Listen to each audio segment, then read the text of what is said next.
자, 마켓나우 2부 이어가도록 하겠습니다. 우리 시장, 간밤에 뉴욕 시장이 또 떨어졌습니다. 최근에 미국 시장에 대한 신뢰라고 해야 될까요? 이 미국의 시스템 자체에 대한 트럼프 대통령이 취임하고 나서 신뢰감들이 약간씩 금이 가는 양상이 나타나면서 셀 아메리카 현상이 나타나고 있어요.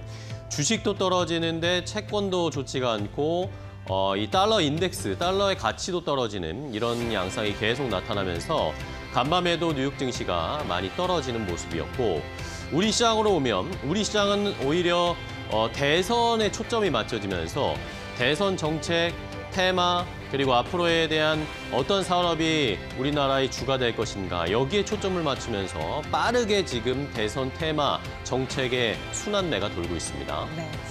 미국 시장에서 빅테크들이 추락을 하면서 오늘 우리 시장에서 반도체 관련주가 떨어지고 있고요. 네. 이번 주는 특히나 테슬라, 네. 알파벳, 인텔 실적 발표 대기를 하고 있고요. 또 SK 하이닉스, 포스코 홀딩스 실적 시즌에서 답은 실적에 있을 수 있으니까 네. 이 부분도 놓치지 말고 또 전략 챙겨가셔야 될 것 같습니다. 생각할 게 많은 한 주가 아닐까 싶습니다. 네. 자, 대선 테마가 빠르게 움직이는데 여기에 우리가 따라붙는 것도 쉽지는 않은 상황이니까 말씀해 주신 것처럼 이번 주에 실적 발표하는 종목들 앞으로 잘 갈 것들을 저희가 잘 골라내는 지혜가 필요할 것 같습니다. 자, 그럼 오늘 시장에서는 어떤 움직임이 나타날까요? 시장을 움직이고 있는 테마와 업종, 종목들 자세하게 이슈 브리핑으로 알아보도록 하겠습니다. 자, 오늘 이슈 브리핑도 역시 함께 싱크풀을 보시죠. 자, 지금 우리 시장은 온통 대선 테마 정책에 관심이 쏠려 있습니다. 미국 시장이 좋지가 않은 상황이고, 우리나라와 미국의 관세 협상을 앞두고 있는 4월 24일에 한다고 어제 이 공표가 나왔죠. 계획이 나왔습니다. 이걸 또 대비해야 하는 상황. 뭔가 지금 섣부르게 투자하기가 쉽지 않은 상황이 펼쳐지다 보니까 시장에서는 그러면 바로바로 반응이 나오는, 또 바로 오름이니까 주식가가 오를 때 팔 수 있는 그런 테마, 대선 테마에 집중되고 있는 양상입니다. 자, 정치인들의 이름은 여전히 이 싱크풀에 많이 등장을 하고 있고, 여기에다가 오늘은 또 퓨리오사 AI는 늘 지금 계속해서 상승 탄력이 나오고 있죠. 그런데 오늘은 탈탄소, 탈플라스틱이 또 대선 테마 정책으로 추가가 됐습니다. 어제는 STO를 말씀드렸는데 오늘은 탈플라스틱과 탈탄소, 친환경 정책에 관련해서 또 이재명 민주당 대선 예비 후보가 오늘 페이스북에다가 환경과 관련된 정책, 앞으로 추진하는 로드맵들을 게재를 했습니다. 이러다 보니까 오늘 바로 반응이 나오고 있죠. 관련된 종목들이 상승 탄력이 나오고 있고, 이것과 연관이 돼서 제지도 역시 연관이 되면서 같이 테마가 부각을 받고 있는 상황입니다. 자, 이외에도 퓨리오사 AI와 함께 창업투자 연관되면서 상승 탄력이 나오는데, 오늘은 퓨리오사 AI 관련된 종목들, 물론 겹쳐있는 부분이 좀 있긴 하지만 창업투자 관련해서는 오늘 약간의 조정을 나타내고 있는 상황이고요. STO 어제 말씀드렸는데 어제에 이어서 오늘도 STO 관련된 종목들이 그나마 좋은 힘을 나타내주고 있는 상황입니다. 어제 좀 쉬어갔던 조선주, 트럼프 대통령의 조선과 관련해서의 앞으로의 로드맵, 우리에게 배를 많이 주는 것이 아니라 결국에는 미국에 와서 배를 만들어라라는 그런 전략이 될 것이다. 그렇다면 우리는 조선주, 과연 우리 조선 회사들이 돈을 많이 벌 수 있을까? 트럼프 대통령이나 미국에게 결국에 우리가 배를 퍼주게 되는 것이 아닐까라는 그런 의구심들이 어제 있었는데, 이런 것들에 대한 조정, 오늘은 약간의 또 다시 반발 매수가 들어오면서 상승 탄력을 어느 정도 회복을 하고 있는 모습이고요. 게임, 화장품, 엔터, 중국 쪽과 연관되어 있는 종목들은 오늘은 조금 쉬어가는 양상, 콘텐츠도 마찬가지로 좀 쉬어가고 있죠. 이외에도 반도체, 오늘 삼성전자, SK하이닉스, 간밤에 미국에서 엔비디아가 큰 폭의 하락이 있었습니다. 그런 것들의 영향 때문에 오늘은 힘을 내지 못하고 있고, 삼성전자 쪽에서 반도체에 홀로그램을 적용하겠다 이런 이야기가 나오면서 테마가 부각받기는 했는데 주가가 올라가지는 못하고 있는 상황입니다. 반면에 유통주나 음식료가 최근에 종목들이 주가 상승 차트 보시면 꽤나 괜찮습니다. 시장이 워낙 불안정하고 주도주가 없다 보니까 시장을 방어할 수 있는 섹터, 업종으로 음식료나 그리고 유통 쪽이 최근에 주가가 많이 올라가고 있다는 것도 함께 살펴보셔야 되겠습니다. 자, 그럼 첫 번째 이슈부터 좀 확인을 해보겠습니다. 자, 최근에 미국 시장의 움직임이 심상치가 않습니다. 셀 아메리카 현상이 좀 일어나고 있는 상황인데 미국 시장에서 트럼프 대통령의 관세 때문에 일단은 타격을 받은 시장이었고 여기에다가 최근에 트럼프 대통령이 금리 인하를 강하게 압박하고 있습니다. 자, 과거 며칠 전에 제가 말씀드리긴 했는데 미국의 시장에 반전이 나오기 위해서는 트럼프 풋과 연준 풋이 같이 나와야 되는 상황인데 일단은 트럼프 대통령이 트럼프 풋을 이야기를 했죠. 시장의 하방은 막아줬습니다. 그러면 이제 연준에서 금리를 인하를 하겠다, 유동성을 공급하겠다 뭐 이런 이야기들이 나와야 하는데 트럼프 대통령이 이것을 압박하고 있습니다. 자, 오늘은 트럼프 대통령이 또 파월 연준 의장을 압박했는데 파월 연준 의장을 미스터 투 레이트라고 비난하면서 약간 비꼬는 식의 SNS 글을 게재를 했습니다. 늘 늦게 반응한다.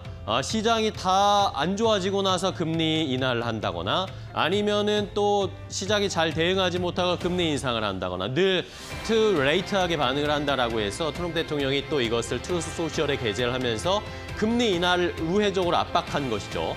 지금 빨리 제때 금리 인하를 해야 경기 침체라든지 시장이 망가지는 것을 막을 수 있다라고 트럼프 대통령이 이야기를 했습니다.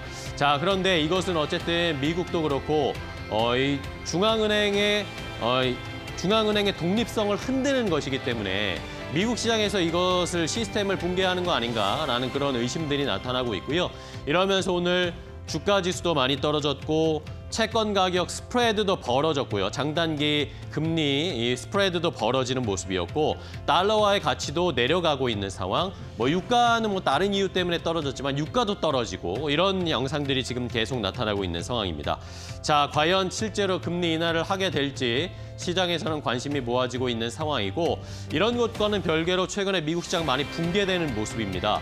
오늘도 지수가 많이 떨어졌고 엔비디아가 4.5% 급락하면서 거래를 마감하면서 100달러가 결국에는 붕괴됐습니다. 96달러대까지 엔비디아 주가가 내려왔고요.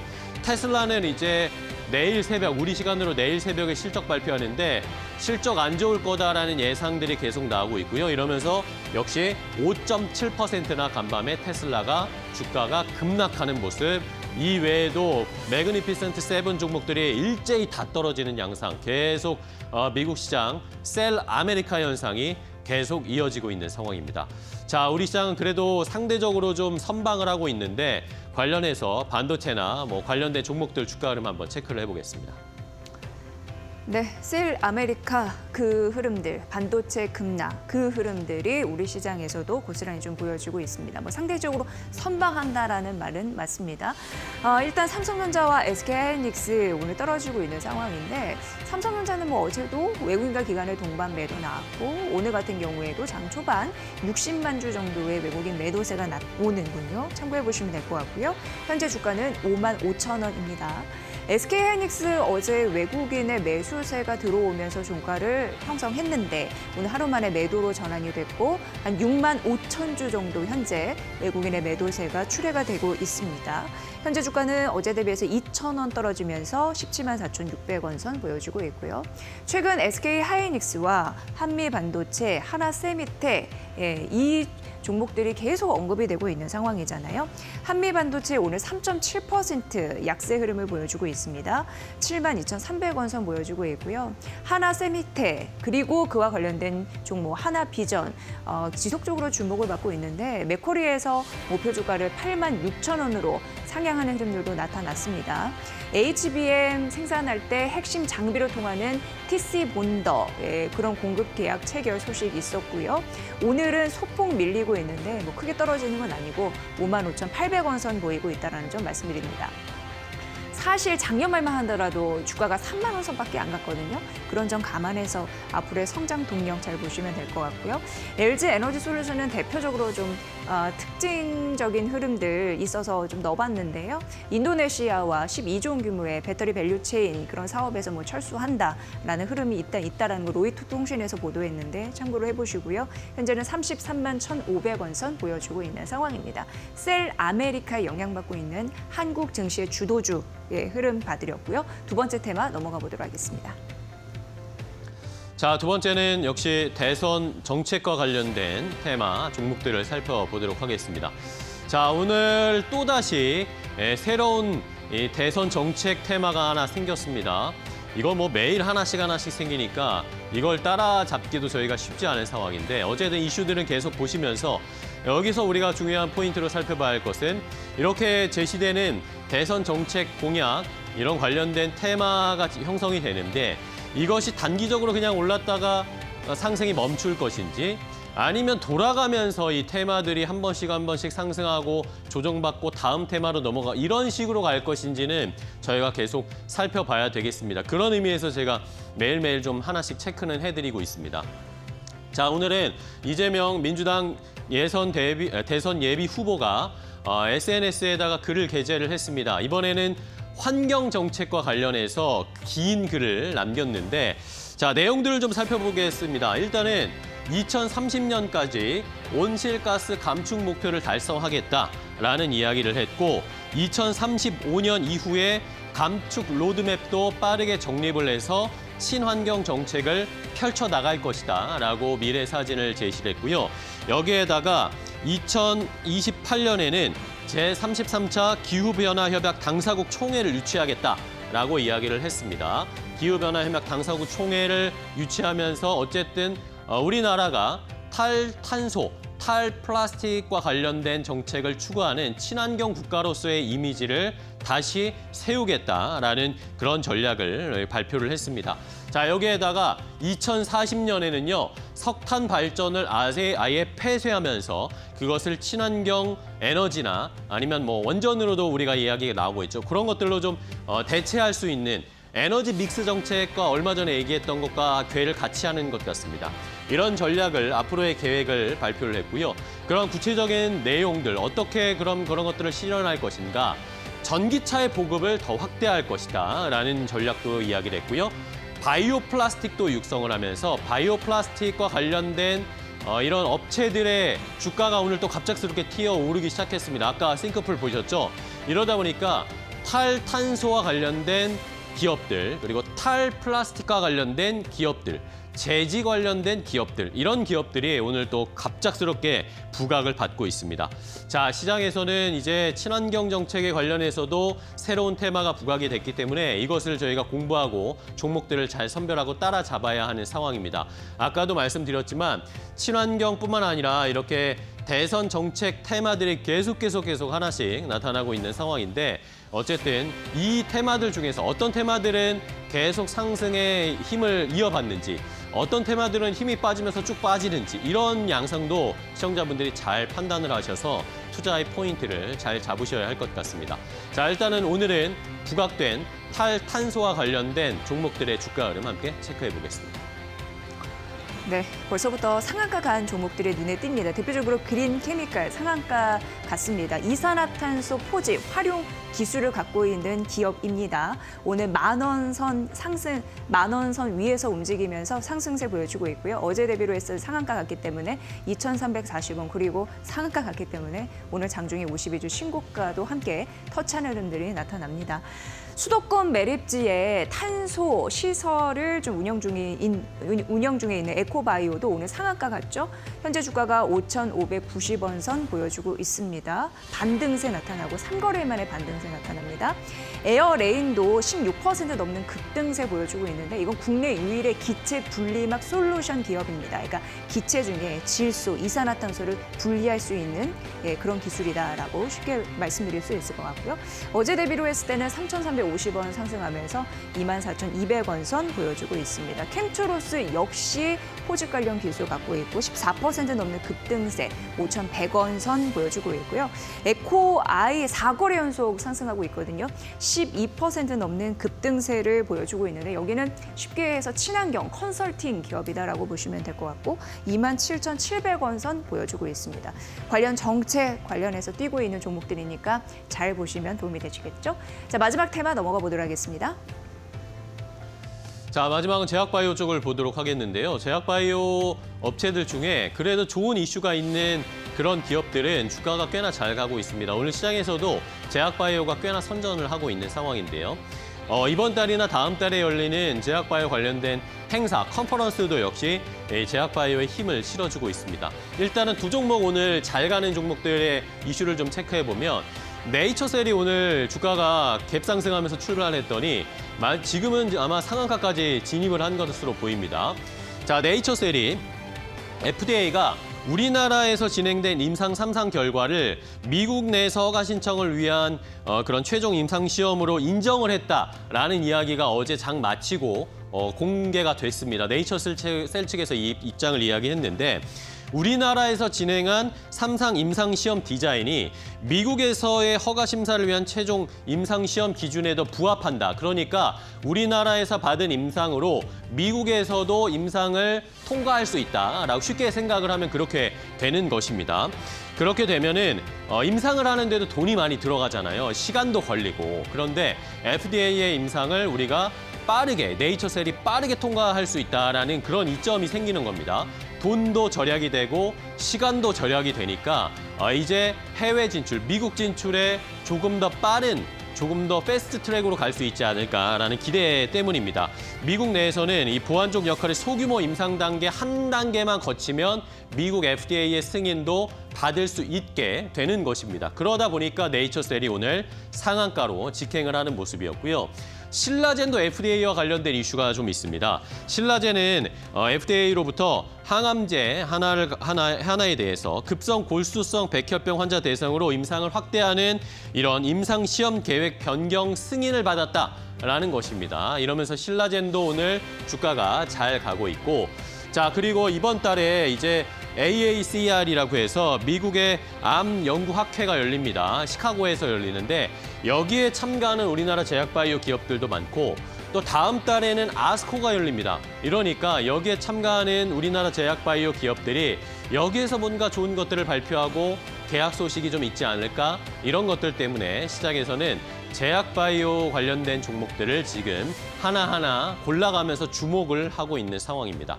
자, 그렇다면 오늘 네이처셀과 신라젠뿐만 아니라 다른 제약바이오 종목들 어떻게 움직이고 있는지 마지막으로 확인해 보겠습니다.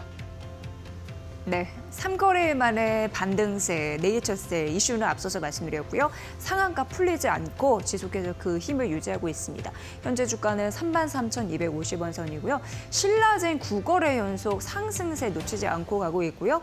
현재 22% 넘는 급등세로 현재 주가 3,005원 선 가르치고 있습니다. 인보사 3상 임상 이슈 기대감, 미국 제도전에 대한 그런 기대감이 있는 코오롱 티슈진이 2%대 상승세 보여주면서 44,450원 선 보여주고 있네요. 펩트론 같은 경우에는 인라인 11의 비만 치료제, 이제 경구용 쪽이죠. 그쪽으로 호재가 있을 때 같이 튀어올랐던 관심주였기도 했습니다. 현재는 차익실현 일부 매물 나오면서 개별 이슈라서 살짝 설명을 해드리는 거고요. 현재 주가는 174,300원 선입니다. 브릿지바이오 테라퓨틱스 임상 실패 이슈 때문에 5거래 연속 하한가 맞았고 오늘 추가적으로 더 떨어집니다. 7% 낙폭 확대하면서 현재 1,396원 선, 좀 암울한 움직임을 보이고 있다는 점까지 말씀드리겠습니다. 개별 이슈 있는 제약 바이오까지 살펴드렸습니다. 자, 시장의 분위기 함께 살펴봤고요. 이제 종목별 대응 전략이 필요한 시간입니다. 개장하고 이제 1시간 20분 정도가 됐는데 더 자세한 종목별 투자 전략 이대일령 파트너와 함께 알아보도록 하겠습니다.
네, 이데일리 온 라이브 함께하고 있고요. 오늘 이용철 이데일리 온 파트너 옆에 나와 계십니다.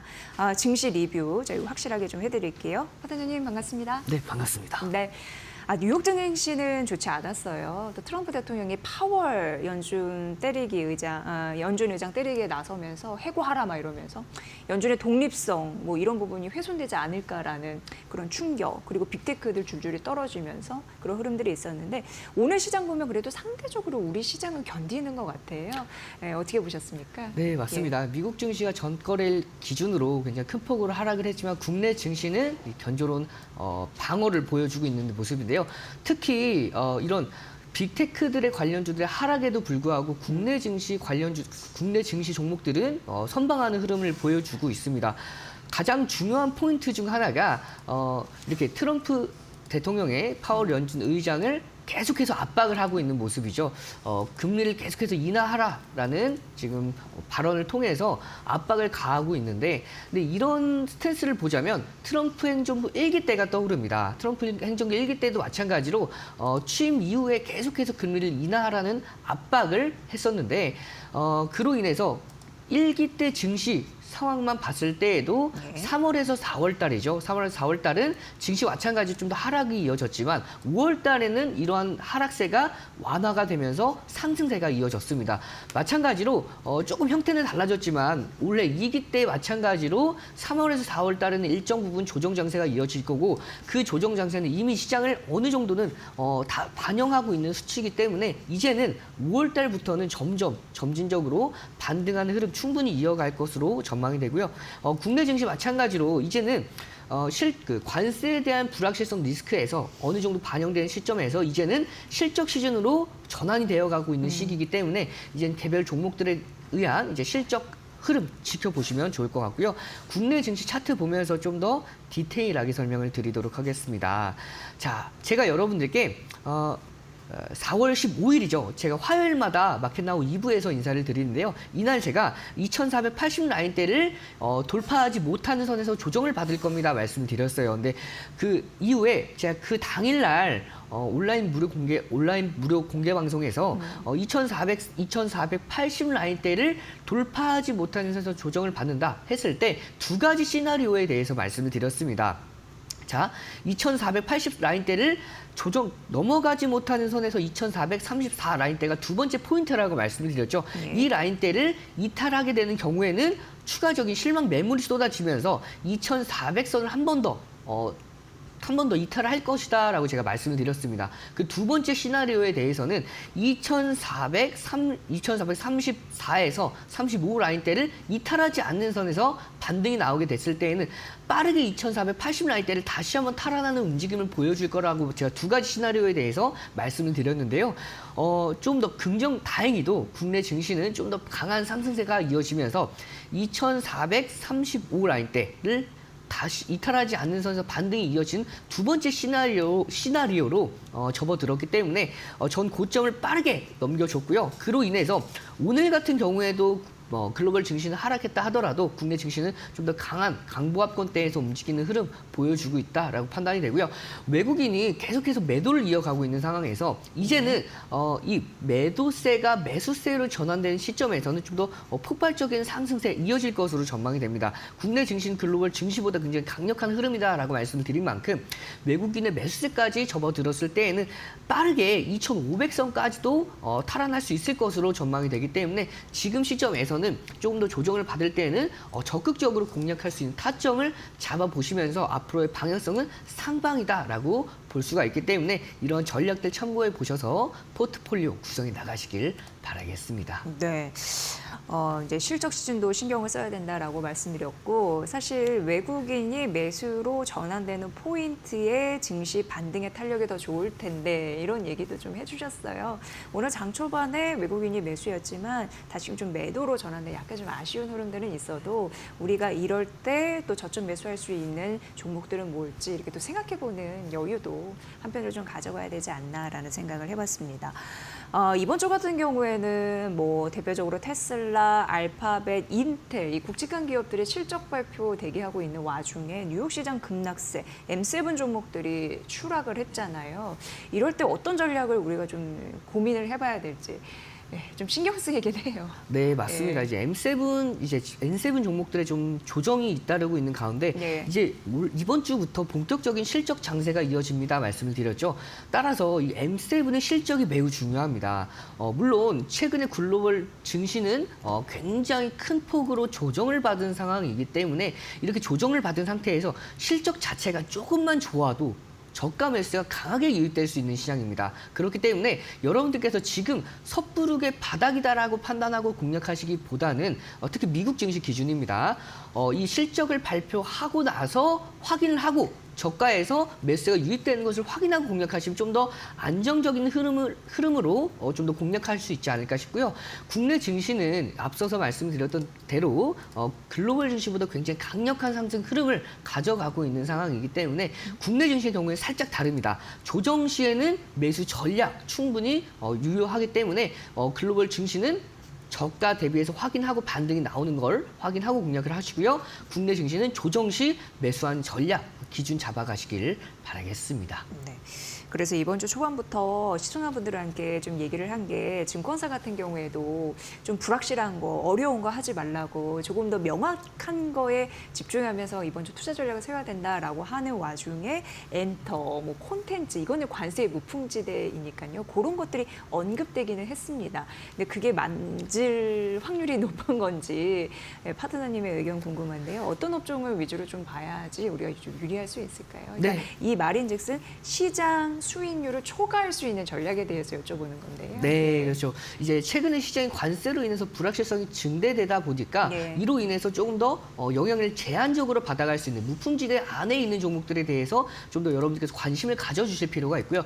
그 중심에 있는 업종이 바로 엔터입니다. 그 이유 중에 하나가 이 엔터 관련 주 중에는 특히 엔터가 매출을 내는 여러 가지 뭐 파이프라인 중에서 관세의 영향을 받는 부분이 음반과 굿즈 정도인데 특히 이 음반과 굿즈 미국으로 수출하는 부분에 대해서는 굉장히 제한되었어요. 앞서서도 이제 특히 K-팝 기준으로 보았을 때에도 전 세계적으로 굉장히 K-팝이 핫하다고 얘기는 하지만 미국 쪽 부분에 대해서는 그렇게 음반 판매가 그렇게 두드러지지 못했다. 그렇기 때문에 이 관세에 대한 영향력은 최대한 제한될 수밖에 없었고요. 여기다가 추가적으로 이제 5월 달부터 한한령이 본격적으로 시작됨에 따라서 이런 수혜주들 기대해 볼 수가 있습니다.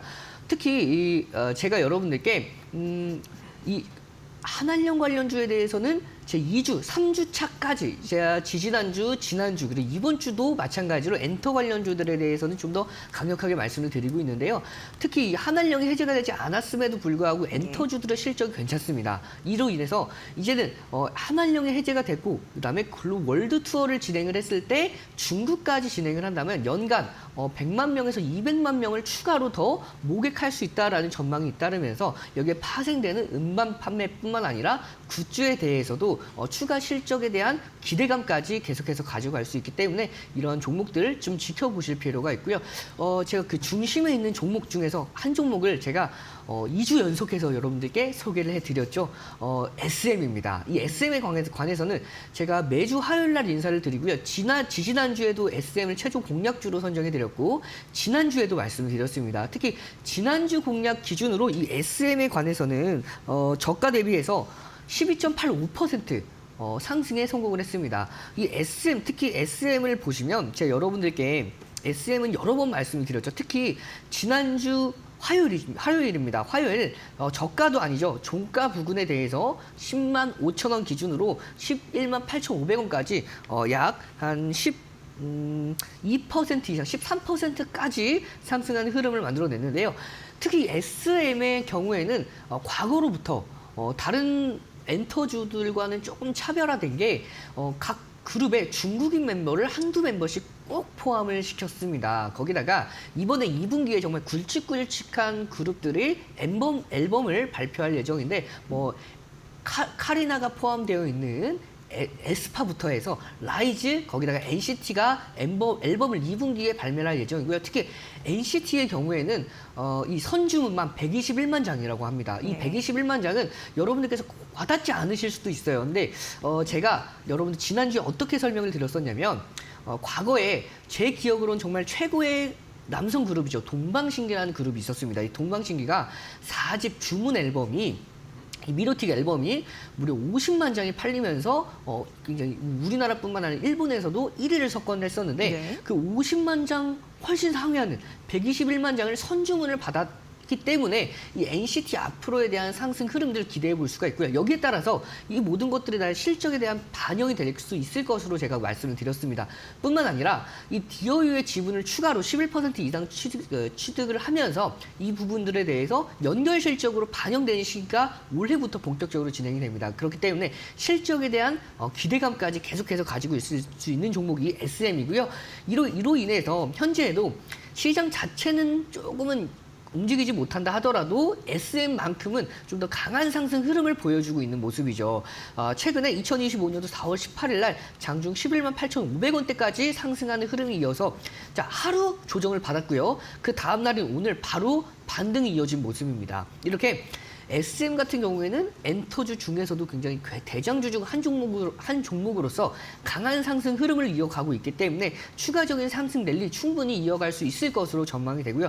다만 여러분 오늘 제가 공략주로는 선정하진 않았습니다. 왜냐하면 이 종목 같은 경우에는 단기간에 좀 더 올라온 종목이기 때문에 조금 더 조정을 받으면서 가격적인 메리트가 있을 때 공략하실 필요가 있고요. 가격대에 잡아드리면 11만 원대는 한 번 더 이탈을 해줘야 좀 더 메리트가 있다라고 봅니다. 그렇기 때문에 한 10만 9,500원에서 11만 원 선에서는 좀 더 가격적인 메리트가 있기 때문에 이 라인대에서는 공략이 충분히 유효하고요. 단기적으로 11만 8천원에서 12만 원대까지는 충분히 올라올 수가 있기 때문에 이런 가격 전략 참고해 보셔서 대응해 나가시길 바라겠습니다. 네, SM을 토픽으로 말씀을 해주셨습니다. 지난주에 52주 신고가를 경신을 했었네요. 이게 보니까 18일 날 11만 8,500원 선. 파트너님께서는 11만 원선 이탈했을 때 매집하는 흐름들 말씀해 주셨고 또 한 달 사이 외국인과 기관의 쌍끌이 매수에도 유입됐으니까 참고를 해보시면 될 것 같고요. 다음 테마 말씀드릴 텐데 아무래도 조기에 대해서 공룡이다 보니까 정말 이 국면답게 정책 기대 그리고 테마 관련주 급등락을 보이고 있는 상황입니다. 이 안에서도 궁금하신 부분이 참 많을 것 같아요. 파트너님은 어떤 포인트를 잡으셨나요? 네, 이제 대선이 얼마 남지 않았다 보니까 여러 정치 테마주들의 특히 정책 테마주들의 급등락이 이어지고 있죠. 여기에서 옥석 가리기를 좀 잘 해주셔야 되는데 저는 이 옥석 중에서 옥을 바로 원전으로 보고 있습니다. 그 이유 중에 하나가 다른 정치 테마주들과는 조금 다르게 움직이고 있죠. 특히 다른 정책 테마주 같은 경우에는 이제 탄핵 시즌 진행이 되면서 먼저 시세를 받았습니다. 하지만 이 원전 같은 경우에는 최근에 강하게 올라오고 있죠. 왜냐하면 이 문재인 정부 때 원전을 갖다가 탈원전 정책을 강하게 밀어붙였었는데 이제 이재명 후보가 이재명 전 더불어민주당 대표가 이 원전 쪽을 좀 더 강하게 밀었습니다. 그 이유 중에 하나가 이 이재명 더불어민주당 대표의 공약주 중 하나가 이 AI 쪽이죠. 이 AI를 100조 원가량 투자한다라는 목표를 가지면서 이러한 흐름에 의해서 특히 이 AI가 전력을 굉장히 많이 소모를 합니다. 근데 그러다 보니까 이 신재생 에너지만으로는 부족한 상황이에요. 따라서 이제 신재생 에너지뿐만 아니라 원전 쪽까지 합쳐주는 에너지 믹스 정책을 공약을 발표를 하면서 특히 이 원전 쪽은 메리트가 명확합니다. 뭐냐면 재생에너지 관련주 쪽은 이 날씨의 영향을 굉장히 많이 받을 수밖에 없습니다. 예를 들어서 태양광 같은 경우에는 구름이 끼거나 그리고 풍력 같은 경우에는 바람이 불지 않으면 이 신재생에너지 부분들에 대해서 효율이 떨어질 수밖에 없는데 원전의 경우에는 24시간 내내 가동이 가능하다 보니까 AI 산업 발전에 의해서 이 수많은 전력들이 소비가 되는데 이 수많은 전력들을 효율적으로 좀 더 뒷받침해 줄 수 있는 정책이지 않을까 싶기 때문에 앞으로도 이 원전 관련주들은 여러분들 여야 가릴 것 없이 공약주 중 하나로 정책주 중 하나로 부각을 받을 수 있는 상황이기 때문에 좀 더 눌릴 때마다 관심을 가져주실 필요가 있습니다. 특히 중심에 있는 종목 중에 하나가 바로 두산 에너빌리티입니다. 이 두산 에너빌리티의 경우에는 대형 원전뿐만 아니라 SMR이죠. 소형 모듈 원전까지 여기에서 가스터빈입니다. 이 가스터빈 같은 경우에는 여러분 좀 생소하실 수가 있어요. 제가 이 가스터빈에 관련해서 여러 말씀을 드리기보다는 이 가스터빈이 각 나라별로 굉장히 중요한 기술력으로 유출되지 않도록 굉장히 신경을 썼던 기술력 중에 하나인데 이걸 바로 2013년도부터 국산화에 이 두산 그룹이 성공을 했어요. 그렇기 때문에 이 두산 에너빌리티의 경우에는 다른 원전 관련주보다는 조금 더 상승 모멘텀이 더 뚜렷하다라고 볼 수가 있고요. 자, 차트를 보면서 좀 더 설명을 드리면 앞서서 이 두산 에너빌리티의 경우에는 원전주가 강하게 움직였을 때 대장주격으로 움직였던 종목입니다. 특히 중소형주의 상승폭에 맞먹는 수준의 상승폭을 만들어줬던 종목이죠. 특히 이 종목의 경우에는 2025년도 4월 18일 금요일 날 장중 6%대 이상 상승에 성공을 하면서 현재에도 조금 더 조정을 받아줘야 될 자리에서 제한된 조정으로 현재 등락을 보이고 있는 만큼 조금 더 눌렸을 때 가격은 안줄 가능성이 높지만 24,000원대 왔을 때에는 좀 더 가격적인 메리트가 있기 때문에 이 라인대에서는 공략이 가능하고요. 단기 저항 라인대인 27,800원 라인대에서 정리하면서 이 트레이딩 관점으로 통해서 공략을 한번 해보시길 바라겠습니다. 네. 자, 파트너님, 그렇다면 이번 주 공략주는 뭐로 저희가 보면 될지요? 네, 이번 주 공략주는 저는 우진으로 가지고 왔습니다. 우진, 제가 이 두산 에너빌리티에서 말씀을 드렸었는데요. 이 우진 같은 경우에는 실적도 중소형주임에도 불구하고 실적도 매우 좋은 종목입니다. 특히 이 원전 신재생 에너지와 결합되는 이 에너지 믹스 정책에 대해서 좀 더 직접적인 수혜를 받아갈 수가 있고요. SMR 핵심 계측기를 개발함에 따라서 중장기적인 상승 모멘텀 여기에서 지난해는 사상 최대 실적을 달성을 했기 때문에 올해 2025년도 실적에 대한 기대감까지 가져갈 수 있는 종목이 바로 우진이지 않을까 싶습니다.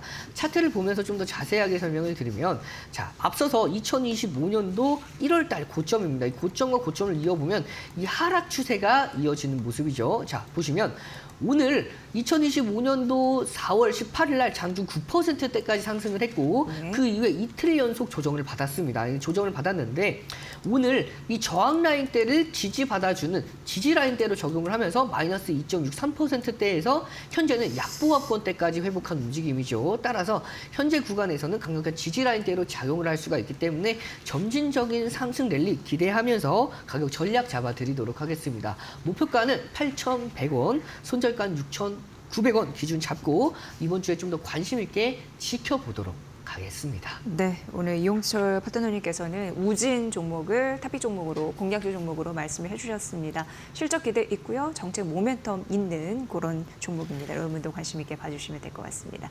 오늘 증시 리뷰 함께했습니다. 이용철 이데일리 온 파트너의 분석이었습니다. 잘 들었습니다.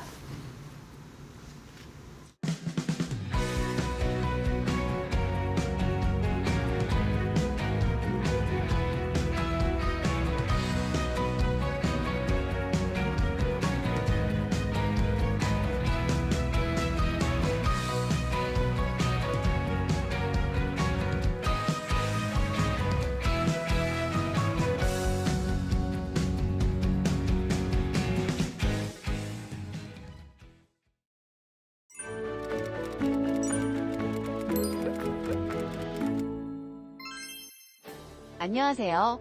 시청자 여러분, 최근의 뉴스에서 무역 수지가 흑자다, 적자다 이런 말 자주 들어보셨죠? 오늘은 국가 경제에 많은 영향을 미치는 무역 수지에 대해 설명해 드리겠습니다. 간단하게 말해서 무역 수지는 우리나라가 해외와 물건을 사고 판 결과예요. 즉, 수출액에서 수입액을 뺀 값이 무역 수지가 됩니다. 이 수치가 플러스면 흑자, 마이너스면 적자를 뜻하는 거죠. 무역 수지는 국가의 경제 상황과 경쟁력을 보여주는 중요한 지표인데요. 수출이 수입보다 많으면 경제가 비교적 안정적이고 반대로 수입이 많을 경우 외화 유출이 커져 경제에 부담이 될 수 있습니다. 전통적으로 한국은 원자재, 자본재를 수입해 제조업 제품을 수출하는 구조인데요. 따라서 대한민국처럼 대외 의존도가 높은 나라는 대외 환경에 따라 무역 수지 변화가 크고 무역 수지 변화가 경제 전반에 큰 영향을 줍니다. 그럼 대한민국의 무역수지 변동 요인들을 자세히 알려드릴게요. 첫째로 세계 경기와 수요의 변화입니다. 글로벌 금융위기 혹은 미국, 중국 등의 주요 교역국의 경제 상황이 나빠지면 한국의 무역수지도 악화되곤 합니다. 두 번째는 원자재, 에너지 가격에 변동이 큰 영향을 미치는데요. 원자재 가격이 상승하면 수입액이 늘어나면서 무역수지가 나빠지는 것이죠. 또한 환율도 큰 영향을 미치는데요. 환율이 상승하면 수출 경쟁력이 높아져 수출이 늘고 무역수지가 개선될 수 있습니다. 다만 환율의 효과가 무역수지에 반영되기까지는 3개월에서 4개월 정도의 시차가 있다는 사실도 기억해주세요. 추가로 수입물가나 수입물량, 산업구조의 변화, 정책 및 대외 환경이 영향을 주는데요. 최근에는 트럼프발 관세 정책 때문에 무역수지의 변동성이 커지고 있는 상황입니다. 그런데 무역수지가 흑자라면 무조건 좋은 걸까요? 꼭 그렇지는 않습니다.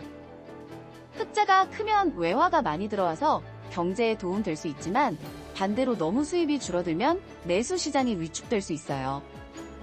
또 수입이 많다는 건 국내 소비와 투자 활동이 활발하다는 신호일 수도 있죠. 때문에 무역수지는 그 자체보다는 흐름과 원인을 함께 보는 것이 중요합니다. 한 달 적자가 나왔다고 무조건 걱정할 필요는 없고 흑자라도 산업 구조에 따라 달리 해석될 수 있습니다. 지속적인 관찰과 정확한 분석이 중요한 것이죠. 오늘의 경제상식 도움이 되셨나요? 다음 시간에 더 좋은 정보로 찾아오겠습니다. 행복한 하루 보내세요.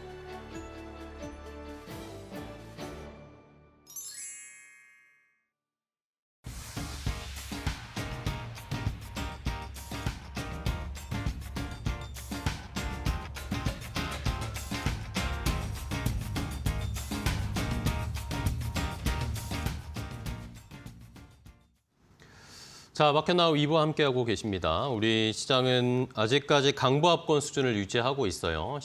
미국 시장이 좋지 않았는데 그래도 우리 시장은 잘 버텨주고 있는 상황이고 중국 쪽의 출발 상황 좀 체크를 하겠습니다. 조금 전에 출발한 중국 상해 종합지수는 약보합권으로 거래를 마감했습니다. 어제는 한 0.4% 상승 마감을 했는데 오늘은 약보합권 수준에서 출발하는 모습이고 홍콩 항생지수도 어제까지 부활절 연휴로 휴장을 하고 있었는데 오늘 출발을 했습니다. 오랜만에 홍콩 항생지수 출발했는데 0.43% 하락으로 출발을 하는 모습이고 일본 니케이 지수는 약보합권 수준, 우리 시장이 그래도 상대적인 선방, 강보합권 수준으로 시장이 이어집니다. 코스피에서 외국인 매수가 조금 들어오나 싶었는데 다시 좀 매도로 전환하면서 액수는 크진 않습니다.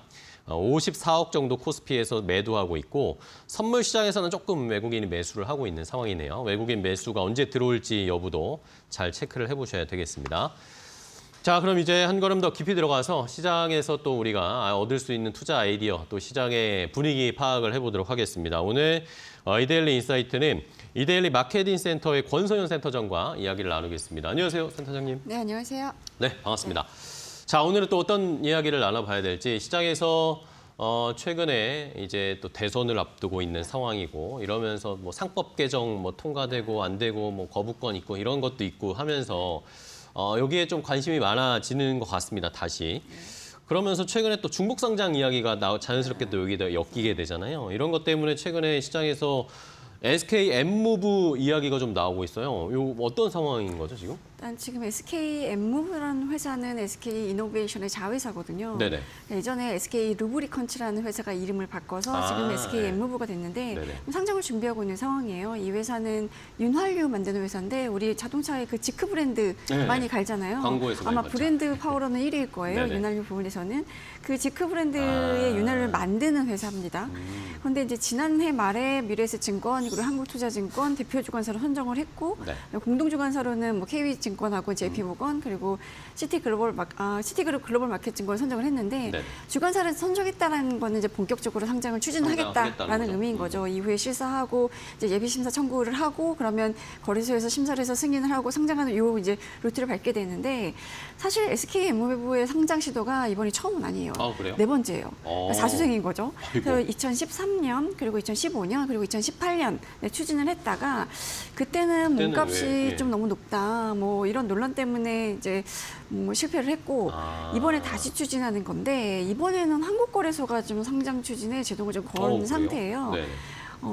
이번에는 아마 중복 상장 논란이 조금 아. 발목을 잡은 양상인데 거래소가 사실 상장 예비심사 청구하기 전에 합리적인 주주보호 방안을 좀 마련해서 제출해야 심사를 하겠다라고 이제 사전에 의견을 전달을 한 상태고 사실 상장 예비심사라는 거는 기업하고 주관사단이 이렇게 그 예비심사 청구서를 만들어서 네. 뭐 여러 가지 뭐 공모가 범위라든가 공모가를 선정하는 데 있어서의 피어 그룹을 선정하고 이런 절차들을 다 이제 담아가지고 제출을 하는 건데 거래소가 이 청구하기 전부터 이제 의견을 전달한 그러게요. 것도 사실은 이례적이긴 네네. 하거든요. 근데 사실 유가증권 상장 규정상에 거래소가 상장 청구 전에 이제 사전 협의를 할 수 있다라는 권한이 있다고는 되어 있어요.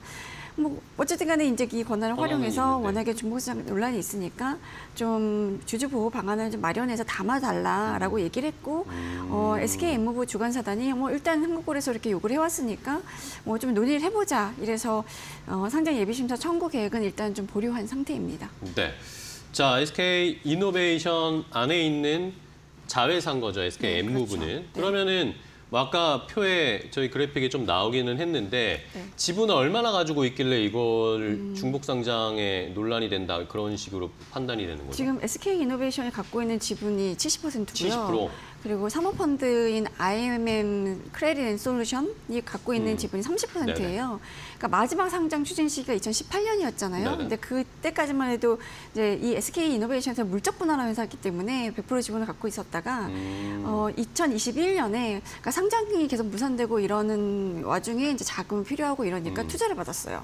그 시기가 2021년이었고 IMM 크레딧 앤 솔루션이 투자를 하면서 그때 한 1조 1,200억 원가량을 투자를 했거든요. 그렇게 해서 지분 그때는 이제 40%를 확보를 했고 그 중에 지난해 이제 SK가 콜옵션을 행사를 하면서 그 지분 가운데 10%를 대사오는 바람에 지금 이제 지분 구도가 SK이노베이션 10대 70% 그리고 IMM 크레딧 앤 솔루션이 30%를 갖고 있는 구도가 됐는데 그때 2021년에 투자할 당시에 이제 내부 수익률이라고 하죠. 사모펀드가 투자할 때는 뭐 미래 현금 흐름이라든가 이것들을 할인해서 같이 반영하는 내부 수익률을 보통 기준으로 보는데 네. 5.7%를 보장받았다고 하고요. 5.7.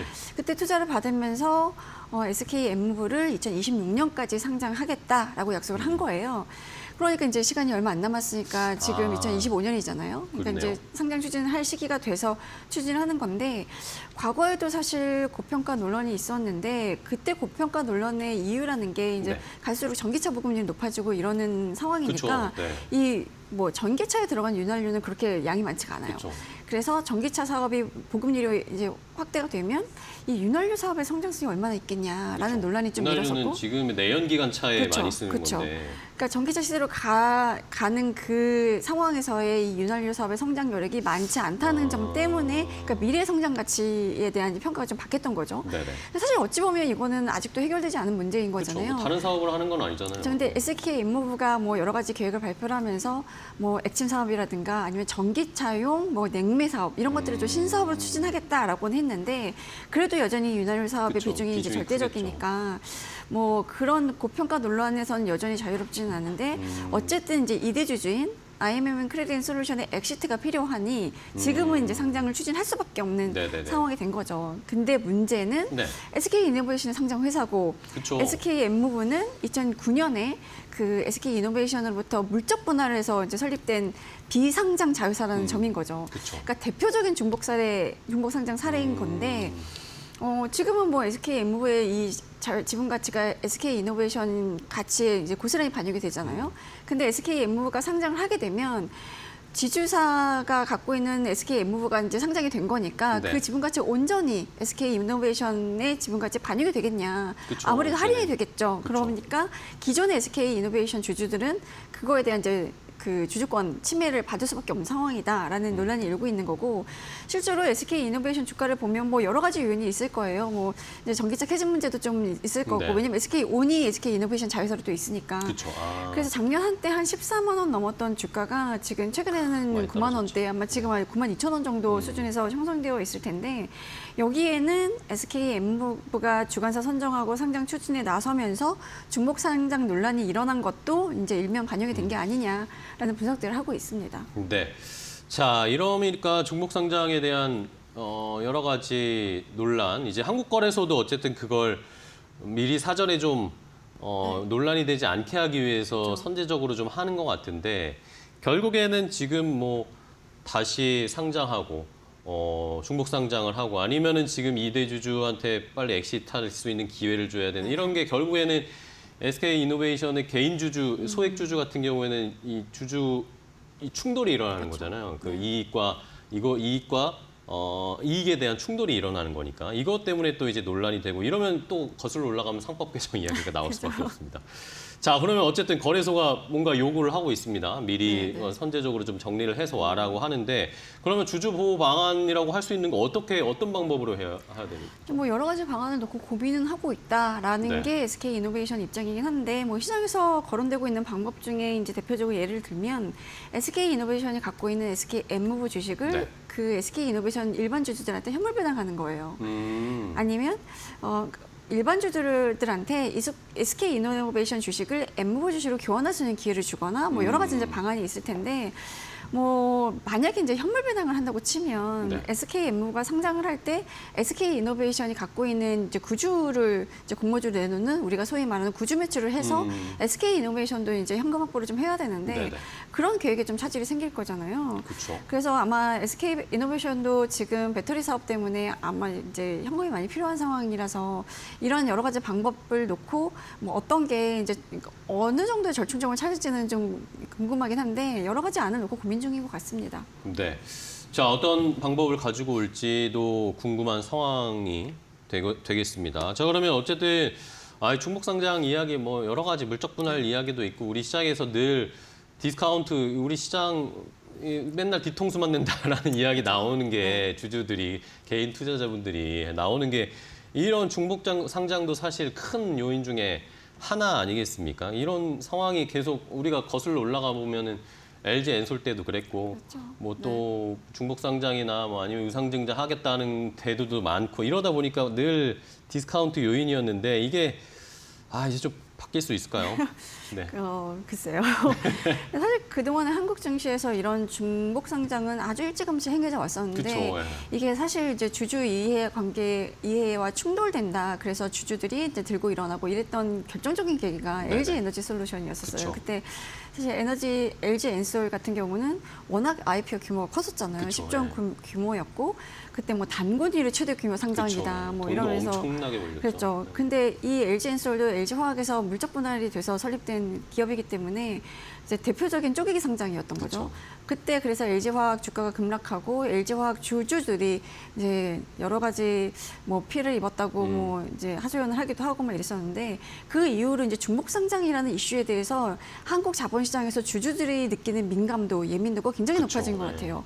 그리고 이게 고질적인 한국 증시의 저평가 요인 아니냐라는 이제 그 요인으로 계속 거론이 되고 뭐 이러고 있는데 한국 증시의 중복 상장 비율을 보면 한 18% 정도 되거든요. 네. 이게 거의 세계 최고 수준이에요. 어.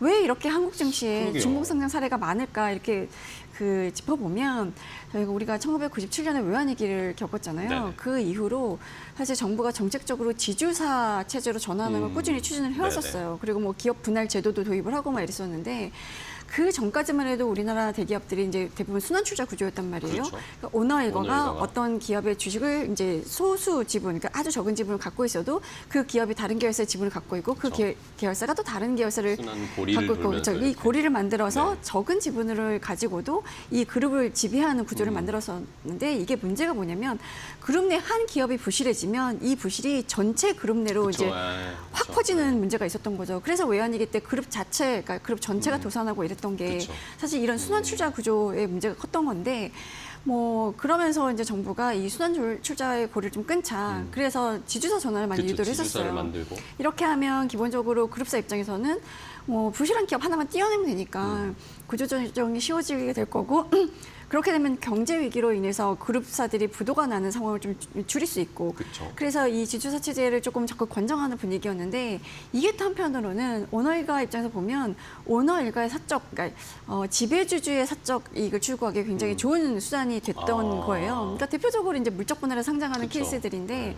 뭐 그룹의 사업 구조를 재편하면서 뭐 전략적으로 이제 물적 분할이라든가 인적 분할 이런 분사를 많이 활용해서 자회사를 만들어내고 자회사에서 또 손자회사를 만들어내고 그러면서 이제 그 자회사나 손자회사를 상장시켜서 자금을 조달하고 그러면서 중복상장 비율이 높아지고 이런 이제 그 뭐 구도가 만들어진 건데 이때 주로 활용됐던 물적 분할 방식이 소액주주 이익을 침해한 거거든요. 그쵸. 사실 우리가 물적 분할과 인적 분할을 비교를 해보면 물적 분할은 기존의 회사가 분할한 회사의 주식을 소유를 하는 거예요. 그쵸.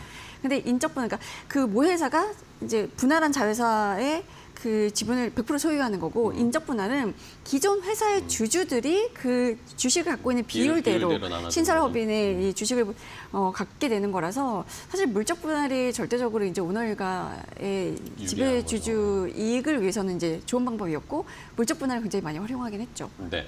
자, 이게 뭐 어쨌든 IMF 이후에 우리가 기업의 이 견실함을 좀 가지기 위해서 했던 것인데 그 안에서 또 이제 대기업들이 그걸 또 다른 방법으로 편법으로 사용하고 네. 그런 게 사실 현실이었죠. 자, 그런데 어쨌든 뭐 오늘 SK 엠무브 이야기를 하니까 근데 사실 SK 그룹 자체도 LG 엔소 우리가 과거에 굉장히 주주들이 화가 많이 났었는데 네. 사실 SK 그룹도 이런 경우들이 몇 번 있었습니다. 그렇죠, 맞아요. 네. 근데 사실은 이제 지주사 1호라고 하면 LG그룹이에요. 네네. 우리나라 이제 그 대기업의 역사를 보면 LG그룹이 인적 분할을 주로 활용해서 뭐 LG와 GS 계열 분리를 했고 거기서 또 LX홀딩스를 계열 분리를 그쵸, 했잖아요. 이럴 때 이제 주로 인적 분할을 쓰긴 했거든요. 물적 분할이 아니라. 그리고 LG가 지주사로 전환하는 과정에서 뭐 LG전자, LG생활건강, 그리고 LG U+, LG화학 뭐 이렇게 분할하고 주요 자회사들을 이제 증시에 상장을 했어요. 네.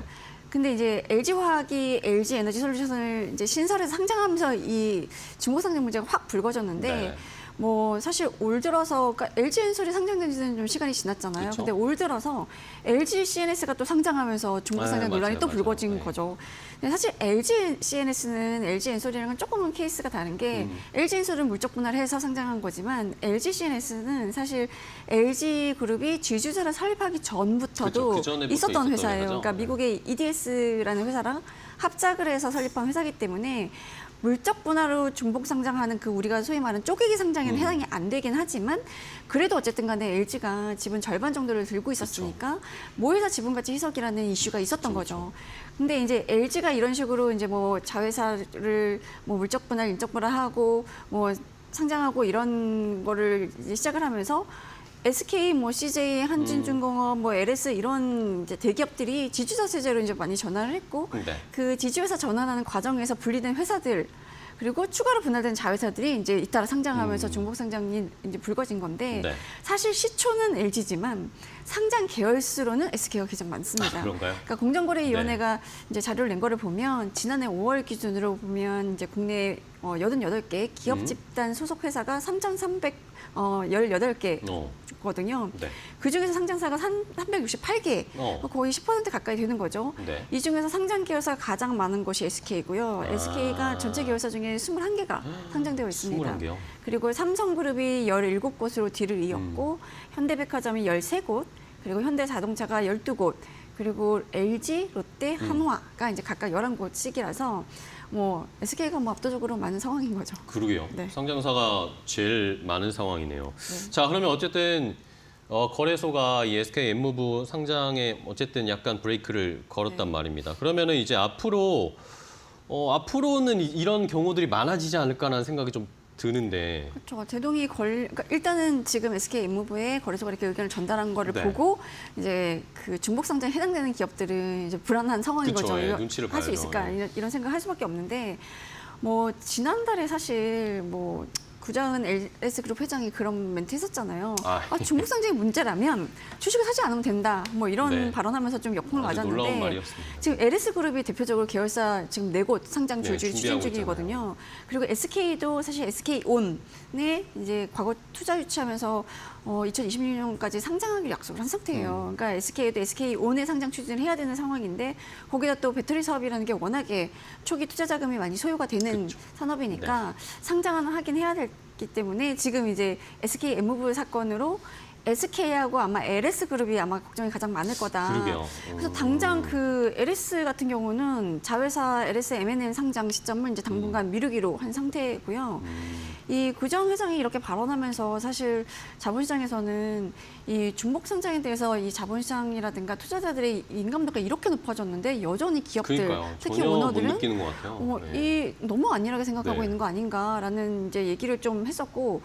그게 지주회사 도입할 때는 이제 외환위기 이후에 그 지주회사 도입의 목적과 뭐 배경 여러 가지가 있었지만 지금 그 이후로 시간이 굉장히 많이 흘렀으니까 네네. 그 시간이 흘렀고 그 사이에 투자자들의 인식이 많이 변화한 거에 맞춰서 이 중복 상장에 대한 이런 기준들을 좀 바꿔야 되는 거 아니냐라는 얘기가 좀 나오고 있긴 합니다. 네.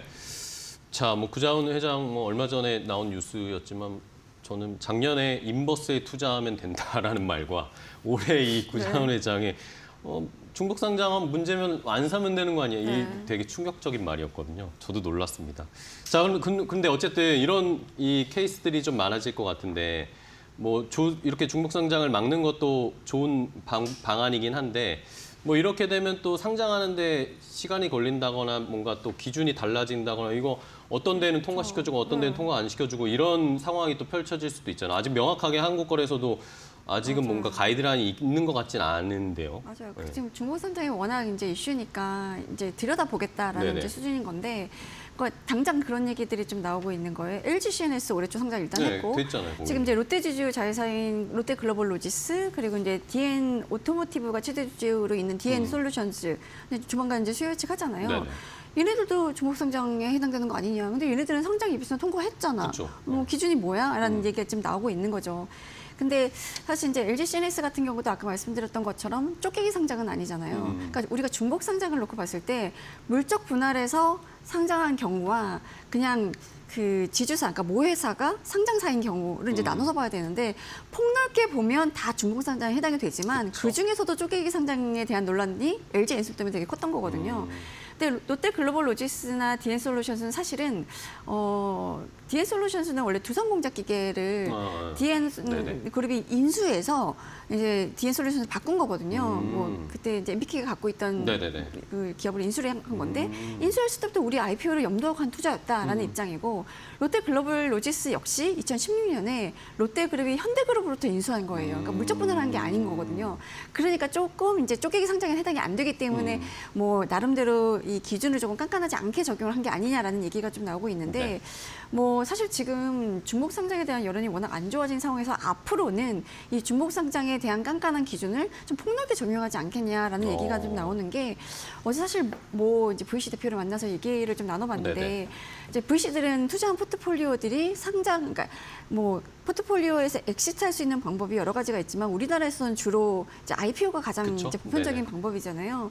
근데 워낙에 상장 승인 문턱이 높아져서 그거에 대한 걱정들을 굉장히 많이 하면서 거래소의 상장 심사부 내에서도 여러 팀이 있는데 특히 승인을 잘 내준 팀이 요새 너무 승인을 높은 거 아니야라는 지적을 좀 받고 있다라는 얘기를 들었다는 이게 거예요. 팀별로 편차가 있군요, 그쵸? 지금. 그래서 거래소에서 내부적으로 야 상장 승인 심사 너무 이제 막 해주지 말아라. 네네. 너무 이제 그래도 좀 깐깐하게 적용을 해라. 특히나 이렇게 중복상장 이슈가 있는 기업에 대해서는 기준을 좀 높여서 적용하고 사실 거래소뿐만 아니라 금감원에서도 좀 들여다보겠다라는 상황이라서 이제 삼국회장이랑 맞물린 거죠. 그런 상황이기 때문에 좀 깐깐해질 것 같긴 한데 사실 이제 거래소 상장 규정상 보면 물적 분할 후 5년 내에 네. 자회사 상장 제한 및 심사 강화 요 정도 규정이 있어요. 그 위에 뭐 딱히 기준이 있는 건 아니고 지금 중복 상장이 논란이 되니까 금융위원회가 지난해 12월에 물적 분할로 자회사 상장 시 일반 주주 보호 강화 뭐 이 안을 넣은 이제 자본시장법 개정 방향을 발표를 했잖아요. 사실 이 개정안은 내용이 물적 분할 자회사를 상장할 때 공모 주식의 20%를 일반 주주들 때 우선 배정하고 상장 제한 5년 규정 아예 이제 삭제하는 방향 뭐 이런 것들은 좀 담고 있긴 한데 지금 이제 이 상법 개정안에 대한 논란도 사실은 있고 뭐 거부권 행사냐 마냐 이런 이제 상황이기도 하고 네. 지금 당장 이제 대선을 앞두고 있으니까 대선 이후에나 이런 상법 개정안 그리고 이제 자본시장법 개정안이 논의되지 않을까 싶긴 합니다. 네, 좋습니다. 자, 일단은 뭐 중복상장 이야기 개인 투자자분들이 좀 화가 나시는 그런 이야기지만 네. SK 엠무브가 또 SK 그룹 계열사들 중에 또 하나 상장을 준비하고 있는데 또 중복상장 논란이 나오고 있는 상황입니다. 말씀을 해주셨지만 이거 결국 따지면은 또 상법 개정안 이야기가 나올 수밖에 없고 없죠.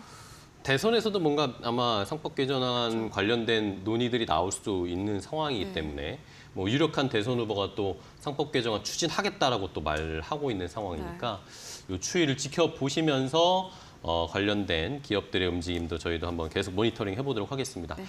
자, 오늘 권소연 센터장과 이야기 나눠봤습니다. 오늘 좋은 인사이트 주셔서 감사하고요. 다음 시간에 또 뵙도록 하겠습니다. 고생 많으셨어요. 네, 감사합니다. 네, 고맙습니다.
안녕하세요. 메리토코드 신일섭입니다. 오늘의 주제는 또 럼프, 또 파월, 미국 증시 불안정성 확대, 넷플릭스 군계 일학, 55의 지구의 날 탄소제로 관련주 급등세, 특징주 그린케미칼입니다. 왜 트럼프는 1기 때 파월을 지명해가지고 이런 일을 만들었을까요? 그때는 쿵짝이 잘 맞을 줄 알았겠죠? 그 제닛 옐런 재무장관을 하셨던 분, 그분이 여성 최초로 FRB 의장을 맡았는데 4년 딱 단기로 하고 나갔잖아요. 이제 그분도 트럼프의 정책을 비판하고 있고 트럼프가 임명한 파월도 비판은 아닌데 그렇죠? 이 FRB 의장은 중립을 지켜야 되니까 뭐 대통령을 직접 트럼프가 파월한테 하는 것처럼 파월이 트럼프한테 똑같이 해버리면 이건 정말 막장으로 가는 겁니다. 그렇죠? 그리고 그런 성격도 아닌 것으로 보이고요. 그런데 비판은 아니지만 자꾸 비판으로 보일 수밖에 없는, 그러니까 파월은 팩트를 말하고 있을지언정 그게 지금 사람들이 보기엔 트럼프와 반대되는 얘기를 하는 거로 보이는 게 아니라 하고 있기 때문에 그렇죠. 의도가 아니더라도 지금 어쩔 수 없이 그런 대결 구도가 성립되고 있죠. 왜냐하면 인플레이션이 없다는 트럼프와 인플레이션 우려가 있다는 파월은 이게 의도를 안 가지더라도 정반대 얘기를 하고 있으니 어쩔 수가 없는 상황이죠. 자, 이거는 이렇게 되면 2026년 5월, 내년 5월은 이건 거의 기정사실 아닐까요? 파월이 연장이 되는 거는 지금으로서는 상정할 수 없지 않나요? 지금 트럼프랑 파월 사이가 이 정도로 몰라요. 파월은 아무 감정이 없다고 지금 생각을 하지만 트럼프 혼자 생각에 저렇게 싫어하는데 내년에 임기 연장을 해줄 리가 없지 않나요? 이 상황은. 그러니까 2026년 5월, 내년 5월에는 반드시 파월이 바뀔 것 같습니다. 다른 사람으로. 근데 일단 내년 5월까지도 지금 1년이 남았잖아요. 그러니까 지금 파월을 해임은 할 수가 없단 말이에요. 어거지로 해임했다가는 지금 정말 이거는 더 큰 혼란이 올 것 같은데요. 변동성은 더 확대되고. 그래서 내년 1년 동안 계속 이 상황이 지속되는 것도 정말 끔찍합니다. 그렇죠? 미국 증시에서는. 지금 매일같이 파월 얘기를 하고 있잖아요. 하루도 안 빼고 하고 있어요, 지금. 하루도 안 빼고 파월 얘기를 하고 있기 때문에 1년 내내 365일을 이렇게 파월 얘기를 떠들면은 이게 온전한 증시가 정신 상태가 되겠어요. 증시가 사람이라면 이게. 그러니까 이게 지금 굉장히 주식시장의 부담입니다. 트럼프가 말을 안 할 리도 없고 그렇다고 파월을 지금 자르지도 못하니 내년 5월까지 계속 이 상황이 반복될 텐데 와, 이 혼란은 또 관세 전쟁에 대한 혼란의 그 또 하나의 혼란이죠. 지금 겹쳐버린 거죠, 두 개가. 이제 관세로 인한 혼란도 있는데 파월이랑 vs 되는 혼란까지 있으니 이거 시장이 변수가 너무 많아요, 지금. 그래서 이거를 어떻게 뭐 누구 입을 막을 수도 없는 것이고 참 그렇습니다. 그렇죠? 이게 저희가 막 보는 사람 입장에서 얘기하는 거지 뭐 미국을 어떻게 할 수는 없잖아요. 이게 트럼프 마음대로 하는 거니까. 근데 이제 트럼프가 마음대로 하는 것도 FRB의 해임 여기서는 뭐 더 이상 할 수가 없다. 그래서 지금 어제도 사실은 이 하락이 결국은 파월 얘기 때문에 지금 어저께는 뭐 지금 시진핑하고 크게 또 어제는 뭐 붙진 않았거든요. 어제는 이제 파월에 대한 그 불안정성, 그렇죠? 그것 때문에 시장에 빠졌다고 다 해석하고 있죠. 어제는 또 사이좋게 저걸 사이좋다고 해야 되나 저거를 그렇죠? 2.48, 2.5, 2.36, 2.10 그렇죠? 수치로만 보면 사이좋게 이게 뭐 짝꿍끼리 안 나누고 아주 비슷한 수치로 떨어졌어요. 네 개가 그렇죠? 자 일단은 이걸 제가 왜 또 홍콩 H를 해놨죠? 자, 뒤로 가보겠습니다. 자, 이 다우 30에서 그 플러스 난 게 딱 한 종목이 나왔네요. 나이키가 0.65%로 살짝 강보합을 기록했습니다. 자, 여기 숫자가 이제 다우 30 중에 시가총액 순이죠. 다우 30 중에 나이키는 시가총액으로는 27위를 차지하고 있거든요. 그리고 이제 18위 머크, 12위 코카콜라, 10위 존슨앤존슨, 15위까지 맥도날드까지 이렇게 나가는데 이 다우존스는 시가총액 순으로 지금 그 가중이 된 게 아니라고 말씀을 드렸죠. 얘는 한 주당 가격이 높을수록 비중이 높아요. 그래서 이제 유나이티드 헬스그룹이 22% 급락하자 다우존스가 1.33 빠진 거 그 얘기 드렸잖아요. 그러니까 시가총액 순이 아니고 한 주당 가격이 높으면 걔가 왕이에요. 이 다우존스는. 그렇게 지금 보시면 되고 근데 이 랭크는 그 주당 가격 순이 아니고 시가총액 순이에요. 자, 그래서 어제 나이키 하나 빼고는 죄다 마이너스였고 위에부터 순서대로 나이키, 머크, 코카콜라, 존슨앤존슨, 맥도날드, 월마트. 요 정도까지 일단 뭐 1%대 그렇죠? 월트 디즈니까지네요. IBM부터는 이제 1% 마이너스 밖으로 나갑니다. 자, 그리고 지금 월마트가 뭐 어제 선전했다면 선전했는데 지금 오늘 월마트랑 타겟이랑 그 CEO들 불러놓고 트럼프랑 면담이 있다고 하죠, 지금. 왜냐면 지금 월마트도 그렇고 거기 중국산 물품을 많이 팔기 때문에 지금 월마트에 결국 타격이 가는 거예요. 직접 지금 당장은. 월마트랑 월마트 소비자한테 타격이 가버려요, 이게 지금. 이 관세를 중국산 제품에 관세 부과해버리면 월마트에서 파는 게 다 중국산 제품이라.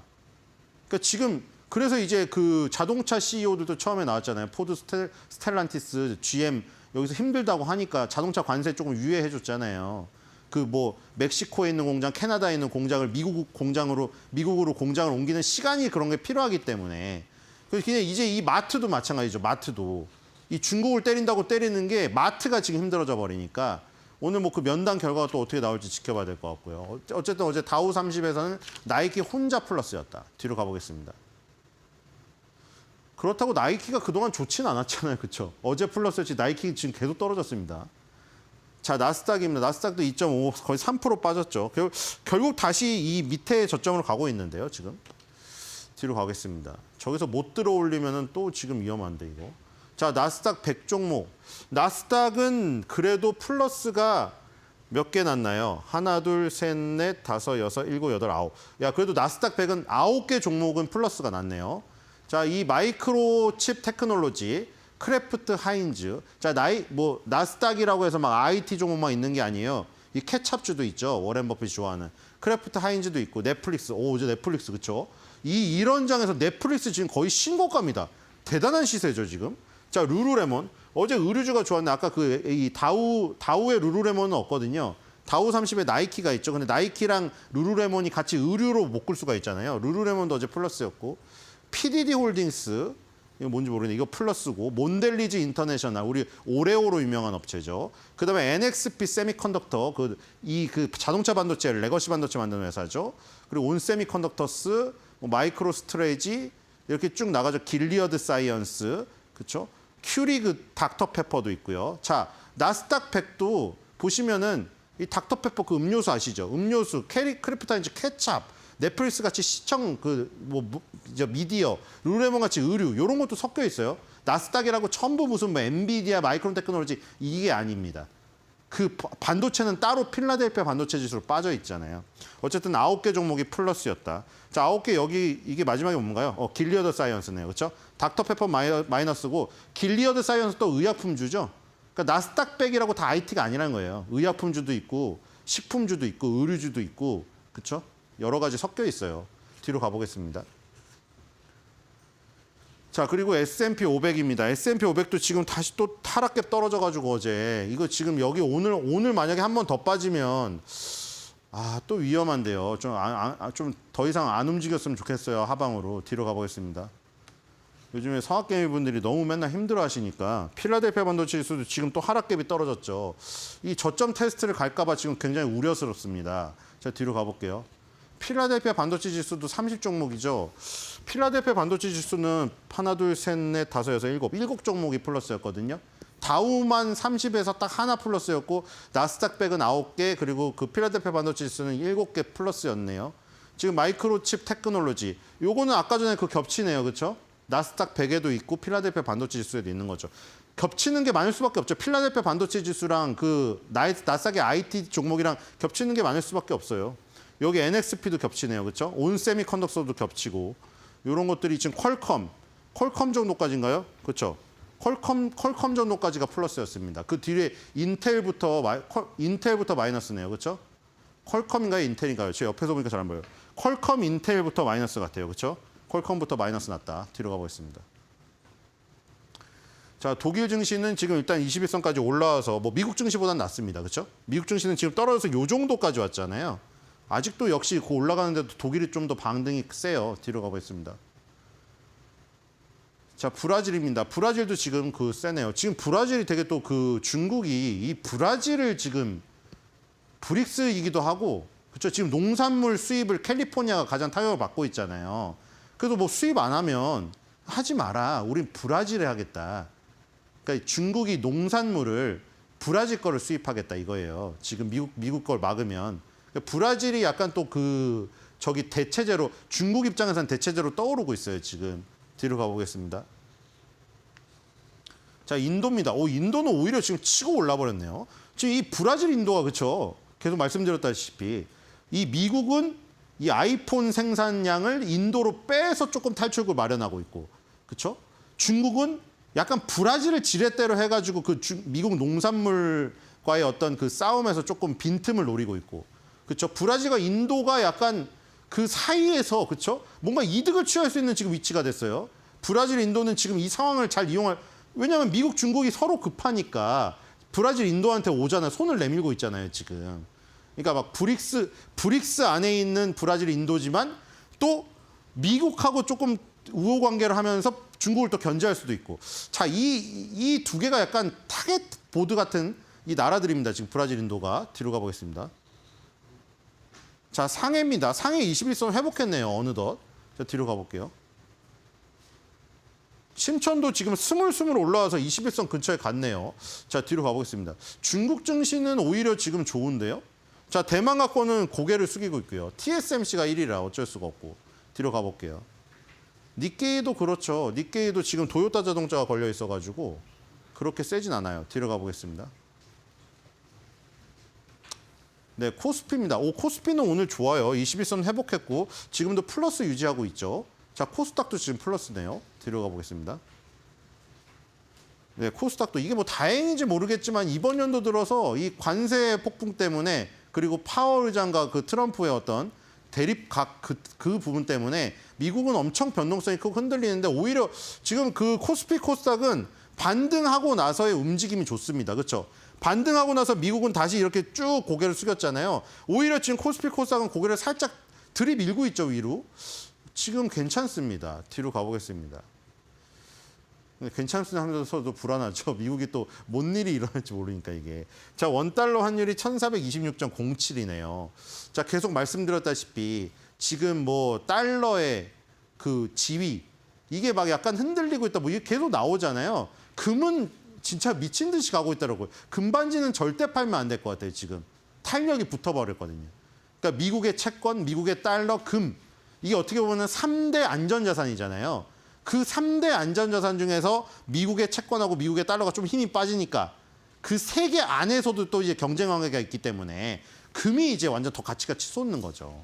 그리고 이제 미국 달러가 조금 약해지니까 대체할 수 있는 일본의 엔화, 스위스의 프랑 이런 것들이 조금 반사적으로 또 오르는 거죠. 그러니까 지금 미국의 국력이 흔들리고 미국의 신뢰가 흔들린다고 해갖고 달러가 가치가 빠지고 있는 거예요. 뒤로 가보겠습니다. 이 수급 때문에 빠지고 있는 거 아니죠. 계속 말씀드렸다시피 오늘도 팔고 있거든요. 주구장창 팔고 있어요, 지금. 그러니까 이게 좀 아쉽다는 거죠. 외국인이 이렇게 우리나라 주식을 엄청나게 내다 팔고 있는데 이러면 어떻게 된다고 했어요, 원래는? 원래 지금 달러 가치 폭등해야 됩니다. 그렇죠? 외국인이 순매도를 하면 달러 가치가 폭등해야 된다고요. 근데 지금 달러 가치가 하락을 하고 있는 거는 미국의 국력과 신뢰의 문제가 걸려 있어서 그러니까 여기서 더 좋으려면 우리나라 주식하고 기업이 너무 좋아서 사면 좋은데 거기까지는 안 되고 있다는 게 아쉽죠. 뒤로 가보겠습니다. 자, 우리 그 귀주못 해줍니다. 21선 살짝 회복했죠. 그래서 상해 증시가 조금 회복을 한 거고요. 네, 요거는 4월 11일 뉴스 그대로고 뒤로 가겠습니다. 강력 추천 나왔었죠. 자, CATL입니다. CATL도 지금 하락갭을 메우려는 시도가 있고요. 21선까지 한번 붙었었습니다. 그리고 뭐 배터리 업계 구조조정 가속화 전망 뭐 이런 얘기 나왔었고요. 뒤로 가보겠습니다. 자, TSMC입니다. TSMC는 결국 다시 또 저점으로 내려가고 있네요. 네, 역시 이 TSMC 젠슨항 엔비디아 젠슨항이죠. TSMC가 지금 미국에 막대한 투자를 발표를 했지만 결국에는 그 막대한 투자를 발표하고 나서 별 효과가 없었습니다. 주가에는. 그렇죠? 계속 떨어지고 있고요. 그런데 이제 버클레이즈에서 뭐 이런 20일 날 이런 거 하나 나왔네요. 경기 둔화 리스크가 TSMC 주가에 이미 반영이 됐기 때문에 지금 TSMC 투자는 매력적으로 볼 수 있는 요소가 된다. 뭐 이런 얘기도 나왔습니다. 자, 뒤로 가보겠습니다.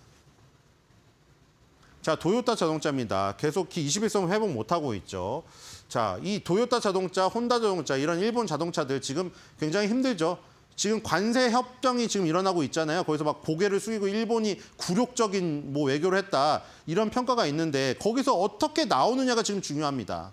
이게 지금 트럼프가 계속 요구를 하고 있어요. 미국 차가 일본에 들어가는데 비관세 장벽 다 없애라. 만약에 미국 차에 그걸 더 열어주게 되면 이 도요타나 혼다의 그 내수 점유율은 더 떨어질 수밖에 없겠죠. 뒤로 가보겠습니다. 자, 우리나라 1위 삼성전자입니다. 참 답답한데요, 지금. 그렇죠? 작년 11월부터 계속 제자리예요, 이게. 그렇죠? 오르락 내리락 하는데 결국에는 제자리거든요. 지금 몇 개월째입니까? 너무 답답하죠, 흐름이. 자, 삼성전자가 트럼프 대통령 취임 시기에 31만 달러를 기부했다는 뉴스가 나왔거든요. 지금 현대차 하나도 100만 달러를 기부했답니다. 이렇게 잘 보이려고 우리나라 대기업도 다 돈을 바치고 있지만 돈을 바친 효과는 결국 없었던 거죠. 관세 25%, 26% 다 똑같이 때려 맞았잖아요. 뒤로 가보겠습니다. 돈만 지금 쓰고 있어요. 자, 지금 알테오젠 시가총액 코스닥 1위죠. 알테오젠은 흐름이 아주 좋습니다, 지금. 모든 이동평균선을 밑에 깔고 있죠. 자, 이런 거 나왔습니다. 제약바이오 기업이 PBR이 코스피 평균의 10배다. 그리고 알테오젠은 77배다. 자, 물론 순자산 대비해서 77배 엄청나게 많을 수 있지만 이거를 인기, 성장주의 인기로 해석한다면 말이 달라집니다. 이렇게 성장하는 주식은 인기가 많아야 돼요. 저게 인기가 많다는 반증이죠. 오히려 무슨 뭐 이 PBR이 낮다고 하면서 뭐 2배, 3배 하면서 저평가됐다. 이거가 가짜 뉴스가 있어요. 가짜 뉴스가 아니라 무지몽매한 뉴스일 수가 있어요. 성장주가 인기가 없다는 건 시장에서 죽은 거거든요.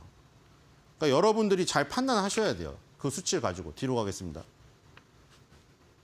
자, 우리나라의 오늘 특징주입니다. 퓨리오사 AI가 1등이고요. 두 번째가 온실가스 탄소 배출권 관련해서 6.78입니다. 그린케미칼이랑 에코파이오가 두 개가 상한가에 진입을 했습니다. 뒤로 가볼게요. 먼저 상한가에 갔던 그린케미칼, 두 번째 상한가가 에코바이오인데 첫 번째로 먼저 상한가에 진입한 그린케미칼 볼게요. 그린케미칼 홈페이지에 들어가보면 ETA라는 걸 취급하고 있는 걸 알 수가 있거든요. 지금. ETA 요게 지금 이산화탄소 포집에 관련된 겁니다. 자, 오늘 55의 지구의 날이에요. 오후 8시에 롯데월드 타워라던가 남산타워 불 꺼질 수도 있거든요. 놀라지 마시고 정전 아닙니다. 일부러 그 지구의 날이라고 그런 퍼포먼스를 하는 건데 그 지구의 날을 맞춰서 오늘 정책을 내놓은 거예요. 석탄 발전소 폐쇄, 그다음에 뭐 전기차 관련 뭐 정책, 그리고 이산화탄소 포집 뭐 이런 거 강조하는 거, 이런 거를 한마디 했다고 해서 지금 강하게 오르는 겁니다. 그래서 보면은 그린 케미칼, 에어레인, 캠트로스, 에코아이, 유니드 이런 것들이 강세를 띈 걸 알 수가 있겠죠. 자, 그래서 지금 뭐 여러 가지 정책들을 얘기하는 대로 테마가 형성되는 게 지금 한 일주일간의 흐름이거든요. 그런 거에 발맞추어서 좀 대응하셔서 해도 되는데 너무 빠르니까 빠르게 적응하실 수 있는 분만 접근하시기 바랍니다. 오늘의 한 줄 매드평입니다. 오늘 아까 오후 8시 얘기도 했지만 전 세계의 불이 꺼질수록 저탄소 주식의 불은 깜빡깜빡 켜진다.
네, 다시금 찾아왔습니다. 오늘 대담한 대담 시장 초과 수익률을 좀 뛰어넘는 투자 전략에 대해서 세워드릴 거고요. 제 옆에 김장렬 유니스토리 자산운용 투자전략본부장님 나와 계십니다. 어서 오십시오. 네, 안녕하십니까. 네. 일단 그 얘기부터 좀 해야 된다라고 말씀을 하셔서 네네. 지금 뉴욕 증시가 급락한 이유도 그렇고 무엇보다도 그 트럼프 대통령의 파월 네. 연준 의장 때리기가 지속이 되고 있습니다. 팽팽한 힘겨루기가 지속이 될 것 같기도 해요. 앞으로. 네네. 네. 예. 이게 연준의 독립성 문제 때문에 쉽게 해고가 가능할까라는 생각도 들고 본부장님 네네. 어떠세요? 나중에 결론을 내리면 이제 허무할 예. 수 있는데 일단 연준 의장을 해임을 할 수 있는가라고 잠깐 볼게요. 사실은 법률적으로는 애매모호하다는 게 정답입니다. 해임할 수도 있고 못할 수도 있어요. 왜냐하면은 그 법정 조항에 연방준비제도법이라는 게 있는데 거기에는 해임을 불가한다고 명시하지도 않았고 예. 또 명확히 그렇다고 해임권이 대통령에게 있다고 또 부여하지도 않았어요. 네.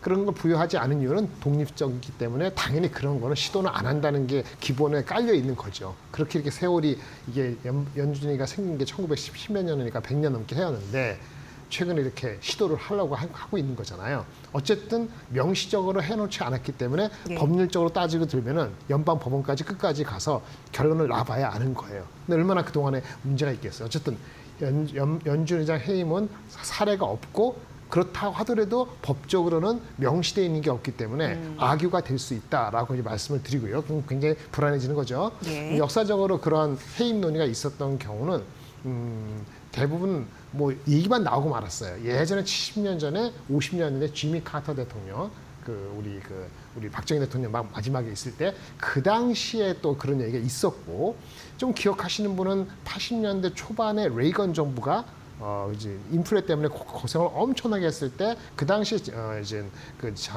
우리 연준 의장이 폴 볼커라는 유명한 사람이 있었는데 그분하고 갈등이 심해서 있었던 게 있었고 그리고 아무래도 연준 의장이 오래 하시다 보면은 갈등이 많겠죠. 여러분 이제부터는 기억하실 거예요. 1990년대 2000년 초반까지 앨런 그린스판 그 할아버지께서 있을 때 여러 대통령하고 충돌이 있었기 때문에 임기를 보장하느니 마느니 했는데 결국은 제대로 뭐 다 했거든요. 어쨌든 간에 해임 논의는 있었지만 본격화되지는 않았고 여러분들이 궁금하시는 실제 해임 시도는 딱 7년 전에 트럼프가 파월을 해임하려고 시도했었던 것이 한 번 있었습니다. 동일 인물이 동일 트럼프와 동일 파월이 예. 그 당시에도 문제가 있어가지고 금리를 내리니 많이 해서 12월 18일 날 이 말이 이상하네요. 2018년 12월 18일 날 트럼프가 파월을 해임한다는 걸 시사하는 보도가 났을 때 그날 미국이 한 2% 빠졌어요. 네. 오늘도 미국이 2% 빠졌죠. 그러니까 맞아요. 그 비슷하게 빠질 거예요. 그리고 한 일주일 동안 한 7% 빠졌습니다. 그러니까 그 해임을 하느니 마느니 뭐 검토해내 그러니까 불안해갖고 7% 빠졌는데 결론은 해임을 안 했죠. 검토하다가 그래서 다시 파월이 금리를 사실 내립니다. 그러면서 장은 좋아지는 거 바뀌었거든요. 이번도 똑같은 거예요. 압력을 줬는데 파월이 그걸 명시적으로 해가지고 반발을 하든 안 하든 간에 결국은 금리를 하게끔 유도하는 걸로 돼버리면은 네. 언제 그랬냐는 듯이 시장에서는 나쁘지 않게 해석할 여지가 있습니다. 그런 거거든요.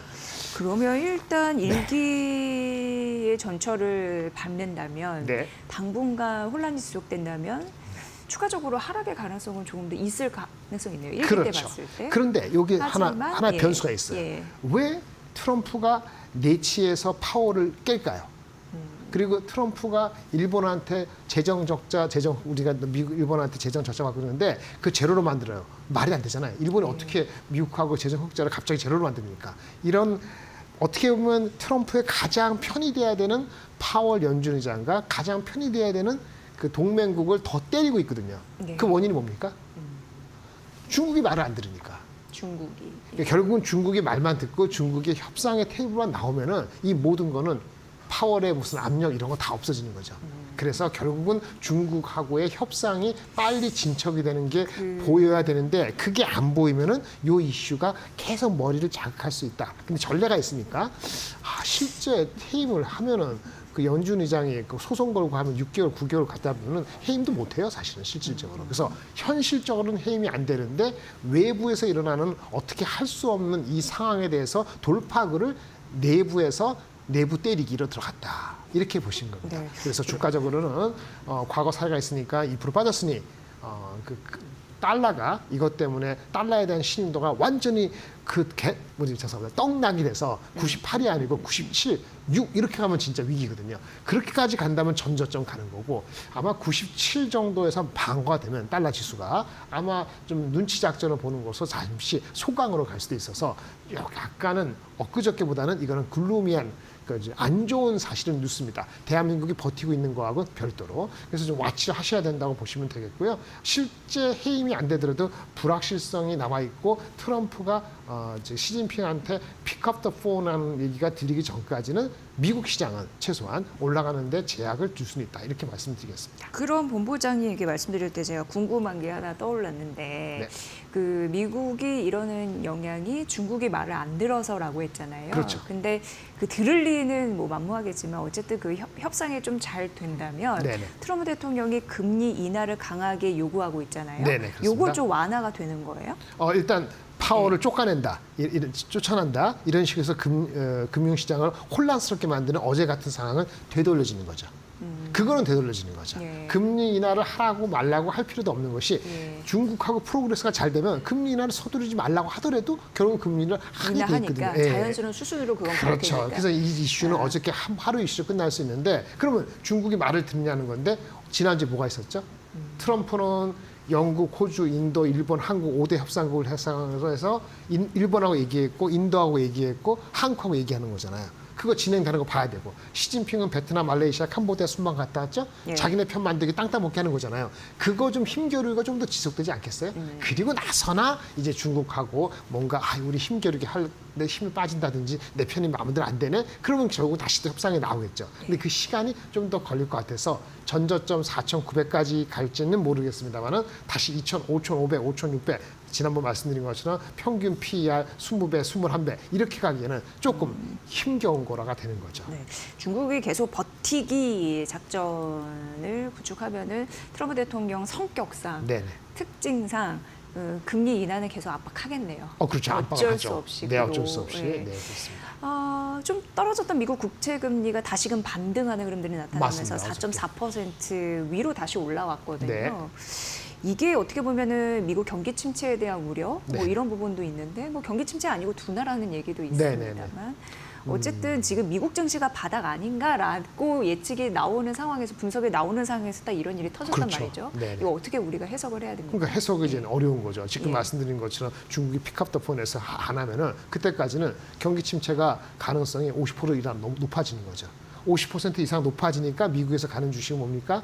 코카콜라는 맥도날드라든지 그 월마트라든지 이런 거 되는 거죠. 왜냐하면 그쪽은 그래도 바잉 파워하고 브랜드 파워가 있으니까 자기네가 그 관세적인 거를 커스텀한테 전가시키든 아니면 월마트한테 공급하는 중국 업체한테 압력을 주든 간에 네. 영향이 별로 없다고 보는 거니까 그쪽이 되는 거죠. 아니면 어차피 금리 인하는 빨리 할 수도 있다. 그럼 금리 인하를 3번, 4번 할 수 있다. 그러면 성장주인데 이거 이슈랑 관련 없는 바이오 주식 이런 게 괜찮은 거예요. 바이오. 그러면 존슨앤존슨이라든지 유나이티드 헬스는 좀 이슈가 되더라도 그런 거하고 비만 필수 치료제 이런 거 그렇죠. 갈까요? 일라일리 아니면 이렇게 필수 소비재, 예, 예. 월마트라든지 프락터앤갬블, P&G 이런 주식만 가는 거예요. 그러다 보니까 하드웨어 중심의 테크가 안 가는 거고 다만 한국 같은 주식은 워낙 밸류가 낮다 보니까 여기서 좀 오늘도 뭐 반도체는 안 가고 있습니다만은 우리는 조선도 있고 조선에 있고 방산도 있고 화장품도 있고 바이오도 있다 보니까 구성상 한국이 시장이 빠지기도 애매한 거예요. 물론 미국이 달러가 붕괴돼 가지고 전 세계 금융시장에 도미노 현상이 된다면 한국도 결국 나중에 영향을 미치지만은 그런 정도가 아니라 하면은 미국의 뭐 경기 침체 정도만 가지고 한국 주식이 자동적으로 2,200, 2,100 된다는 그런 시나리오는 적용이 이번에는 안 될 가능성이 높다는 측면에서 그거는 긍정적이다 이렇게 말씀드리겠습니다. 네. 지금 사실 분기 실적이 좋아도 예, 관세 우려 때문에 네, 네. 투자를 좀 망설이게 하는 포인트가 대내적으로 지금 자리하고 있습니다. 유감스럽게도 예, 그렇습니다. 네. 자신감을 못 내고 있는 흐름들은 맞아요. 근데 이번 주 같은 경우에는 테슬라 네네. 실적 발표 있죠. 이게 23일 그리고 알파벳 인텔이 25일에 예정이 되어 있잖아요. 네네네. 어떻게 볼까요? 이거 전망. 네, 테슬라가 이제 미국 시간으로 오늘 밤이니까 우리는 내일 아침이게 되겠네요. 테슬라 실적에 대해서는 기대를 별로 안 하고 있습니다만은 그거보다도 세 가지입니다. 이젠 우리 머스크 그분이 도조 활동을 언제까지 하는지에 대한 질문에 대한 답이 필요할 것 근데 같아요. 그런 이슈 있더라고요. 이제 네. 정치 활동 그만두는 게 아니야. 자기 본업에 집중하려고 하는 시그널들이 나왔다라는 기사가 뜨고 있는데 그게 믿어도 되는 그게 확인되면 올라가는 거죠. 예. 그 사람 본인 입장에서 입에서 나오지 않으면 알 수가 없죠. 그렇죠, 그거는. 예. 우리 그건 알 수가 없는데 예. 그게 되면은 바로 뭐 20% 이렇게 이상 폭등하는 그 것은 정도로요. 그건 바로입니다. 그러면 그거 없어지면 원래 기대가 없다 그런 거 있었을 때가 300불 초반이었기 때문에 그럼 바로 가는 게 맞고요. 네. 그게 없으면은 5월 달까지 가보는 거죠. 네. 이게 130일이 그러니까 그 첫 번째. 두 번째는 그 저가 모델이 미뤄졌다는 보도가 나왔잖아요. 네네. 3개월인지 하반기로. 예 그거에 대한 얘기가 설명이 필요할 예. 것 같고요. 그 다음에는 이제는 흔히 얘기하는 자율주행 위한 FSD? 네, FSD 예. 관련되는 업데이트. 그러니까 예. 뭐 호스팅 한다든가 미뤄진 것인가. 이거는 이제 저가 모델과 다른 거죠. 그래서 자율주행하고 저가 모델 미뤄진 거하고 도조 활동에 대한 거 이것이 가장 중요할 것 같아요. 나머지는 어차피 판매 수량이 안 좋았다는 거, 1분기 때 안 좋은 게 다 나왔기 때문에 그것을 뭐 파워라든지 다른 에너지에서 얼마나 보충됐을지 모르겠습니다만 그거 갖고 주가의 흐름이 바뀔 것 같지는 않습니다. 예. 굉장히 중요한 실적 포인트가 되고 지금 우리나라도 실적 시즌이잖아요. 네, 하도 이제 그렇습니다. 관세 얘기가 나오다 보니까 뭐 이제 정신없게 나올 예정이긴 하지만요.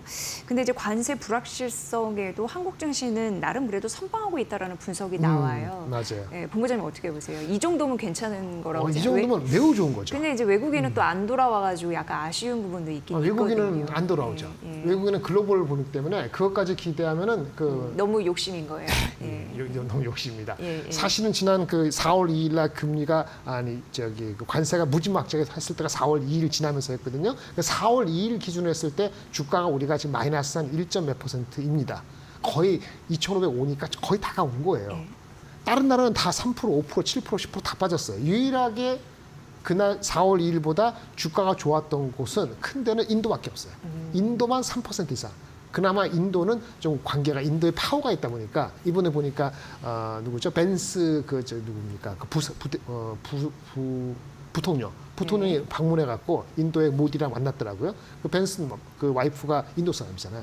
그래서 뭐 그런 거 해가지고 하는데 인도는 뭔가 좀 혜택을 받을 거다 이런 심정이 있어서 인도가 플러스 됐고 한국은 이 4월 2일 숫자랑 비슷하게 갔거든요. 그래서 한국은 이 정도는 구성상 반도체 말고도 장산, 조선 뭐 다른 게 많다 보니까 버틸 수 있는 힘이 있었다.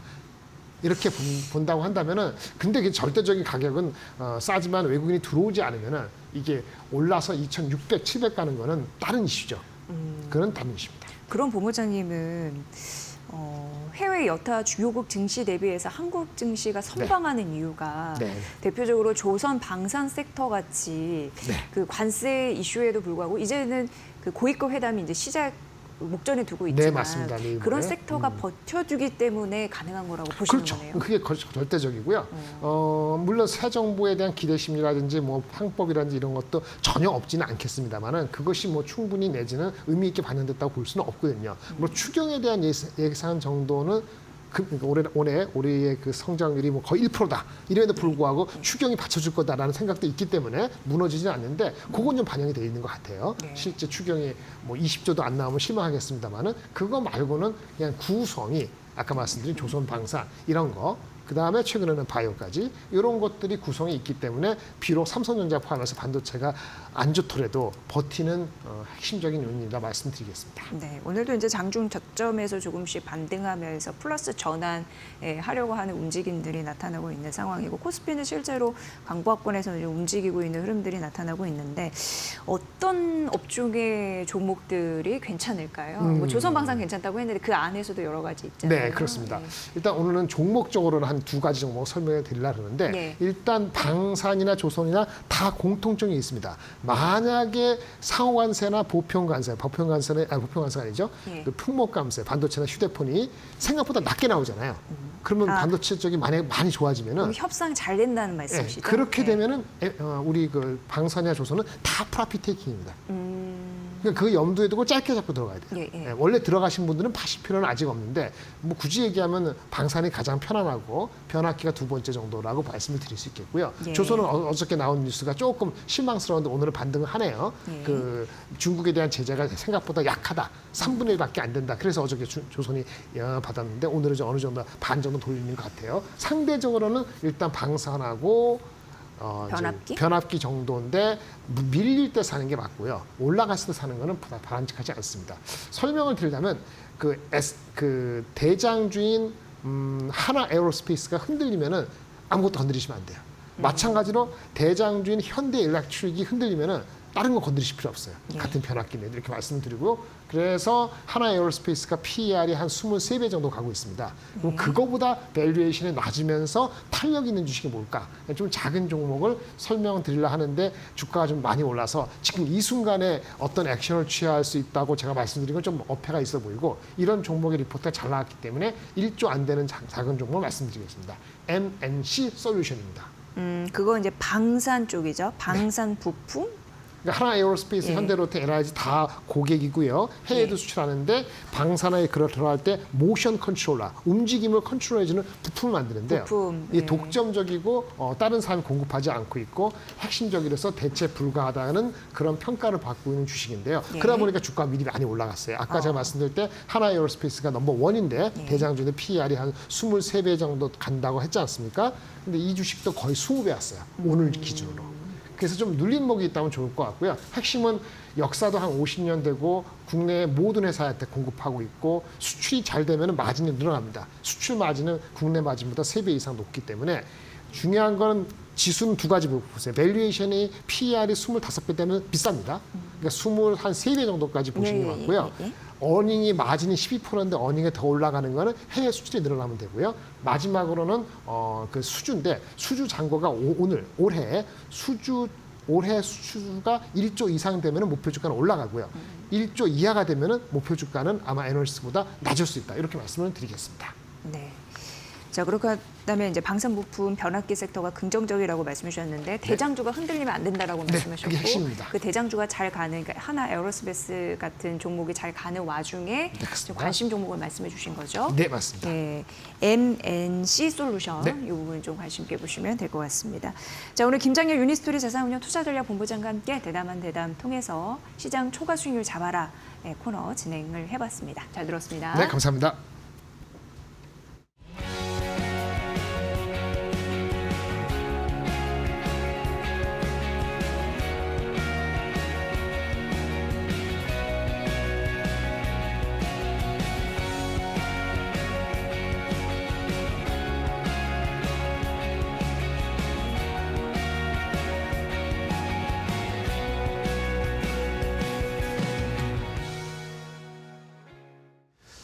자, 이제 본격적인 또 실적 시즌이 도래했습니다. 미국 시장도 그렇고 우리 시장도 대형 기업들의 실적 발표가 있는데 여러분들이 관심 가질 만한 기업 실적 뭐가 있을까? 내일 삼성 바이오로직스가 실적을 발표합니다. 어느 정도의 실적 예상치가 나올지, 그리고 삼성 바이오로직스의 상승할 수 있는 모멘텀은 무엇일지, 150만 원짜리 목표 주가도 나왔거든요. 이거 하면 150만 원 갈 수도 있지 않을까요? 하나씩 분석해 보도록 하겠습니다. 자, 삼성 바이오로직스 일단은 실적 내일 발표가 되는데 기대감은 굉장히 좋습니다. 잘 나올 거다라는 그런 전망들, 증권사들에서 좋은 리포트들을 다 발간하고 있던데요. 일단은 뭐 제목들이 다 이렇습니다. 믿고 보는 삼바 실적. 환율 효과 기대 때문에 삼성 바이오로직스 실적 좋을 것이다. 이런 것들이 주요 포인트였습니다.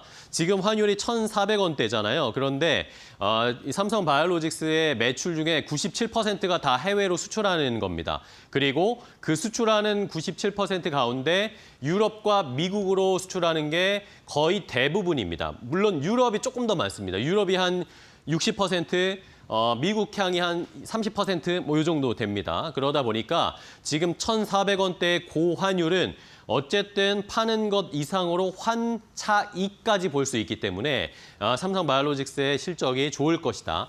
자, 예상치 어떨까요? 삼성증권이 지금 예상치를 발표를 했는데 일단은 1분기에 매출이 1조 3천억 원대가 나올 것이다. 그리고 영업이익은 3,900억 원, 거의 4천억 원대가 나올 것이다 라고 예상이 되고 있는 상황입니다. 매출이 전년 동기 대비해서 38% 늘어날 것으로 예상이 되고 있고 영업이익은 무려 80%가 넘게 증가할 것이다 라는 너무나 좋은 실적 기대감들이죠. 이러니까 삼성증권도 그렇고 다른 증권사들도 지금 계속 추정치를 높이고 있습니다. 추정치의 매출도 늘어났고 영업이익도 기존 추정치 대비해서 상향하는 계속 눈높이를 높이고 있는 것이죠. 자, 삼성 바이오로직스가 올해로 창립 14주년을 맞았습니다. 이러면서 어젠가가 창립 기념일이었는데 그러면서 비전 막 제시했습니다. 올해 매출 5조 원대, 연매출 5조 원 달성할 것이다. 5조 클럽 달성할 것이다. 그리고 앞으로 생산 라인 계속 늘릴 것이다. 긍정적인 이야기들이 나오고 있는 상황입니다. 자, 이러다 보니까 지금 삼성 바이오로직스의 목표 주가가 엄청나게 올라가고 있어요. 지금 6만 원, 7만 원 이 정도가 되는데 일단은 국내 업체들, 국내 증권사에서는 한 125만 원에서 130만 원대 정도의 목표 주가를 제시를 하고 있고, 근데 재밌는 게 해외 증권사, 해외 투자 증권사들이 오히려 목표 주가를 높게 잡고 있습니다. 노무라 증권이나 JP모건 140, 모건 스탠리가 150만 원대까지 목표 주가를 제시했습니다. 자, 어떻게 하면 150만 원까지 갈 수 있을까요? 자, 일단은 중요한 것은 이 CDMO 쪽입니다. 그리고 바이오시밀러. 블록버스터 의약품의 특허 만료 이제 3에서 5년 내에 만료되는 업체들의 이 약이 몇 개가 있습니다. 키트루다 같은 경우에 대표적이죠. 295억 정도의 시장의 매출을 기록한 한 43조입니다. 근데 이게 조금 있으면 특허가 만료가 돼서 바이오시밀러를 만들 수가 있어요. 바이오시밀러를 만들 수가 있게 되면 여기에 이 삼성 바이오로직스의 자회사인 바이오에피스가 바이오시밀러를 만들 수 있게 되는 것이죠. 여기에 플러스로 바이오시밀러가 많이 늘어나게 되면 자연스럽게 위탁 생산하는 CDMO도 늘어날 수 있게 됩니다. 이런 것들, 이런 약품들의 특허가 만료가 되면 삼성 바이오로직스에게는 너무나 좋은 호재가 되는 것입니다. 자, 그리고 지금 트럼프에게도 정면 돌파에 돌직구를 덜 짓고 있는 삼성 바이오로직스인데 약가 인하 정책 지금 트럼프가 2.0으로 진행하고 있잖아요. 근데 이것에 대해서도 오히려 FDA 규제 완화되고 미국 진출 장벽이 낮아질 수 있기 때문에 오히려 계급장 떼고 한번 붙어보자 할 수 있다는 겁니다. 삼성 바이오로직스가 여기에서 오히려 득을 볼 수도 있다. 의약품 관세는 지금 오히려 약가 인하를 하면서 관세는 의약품에 매기지 않을 가능성이 높다라는 그런 의견들도 나오고 있어요. 이것도 이점이고요. 여기에다가 지금 이미 CDMO 수주 잔고가 한 12조 원 넉넉하게 지금 현금을 확보할 수 있는 앞으로의 뒷배가 있습니다. 이런 것도 긍정적이고요. 미국으로 공장 안 가겠다. 삼성 바이오로직스 이러거든요. 국내 공장 증설을 고수하고 있습니다. 이번 달에 5공장 개설 가동이 되고요.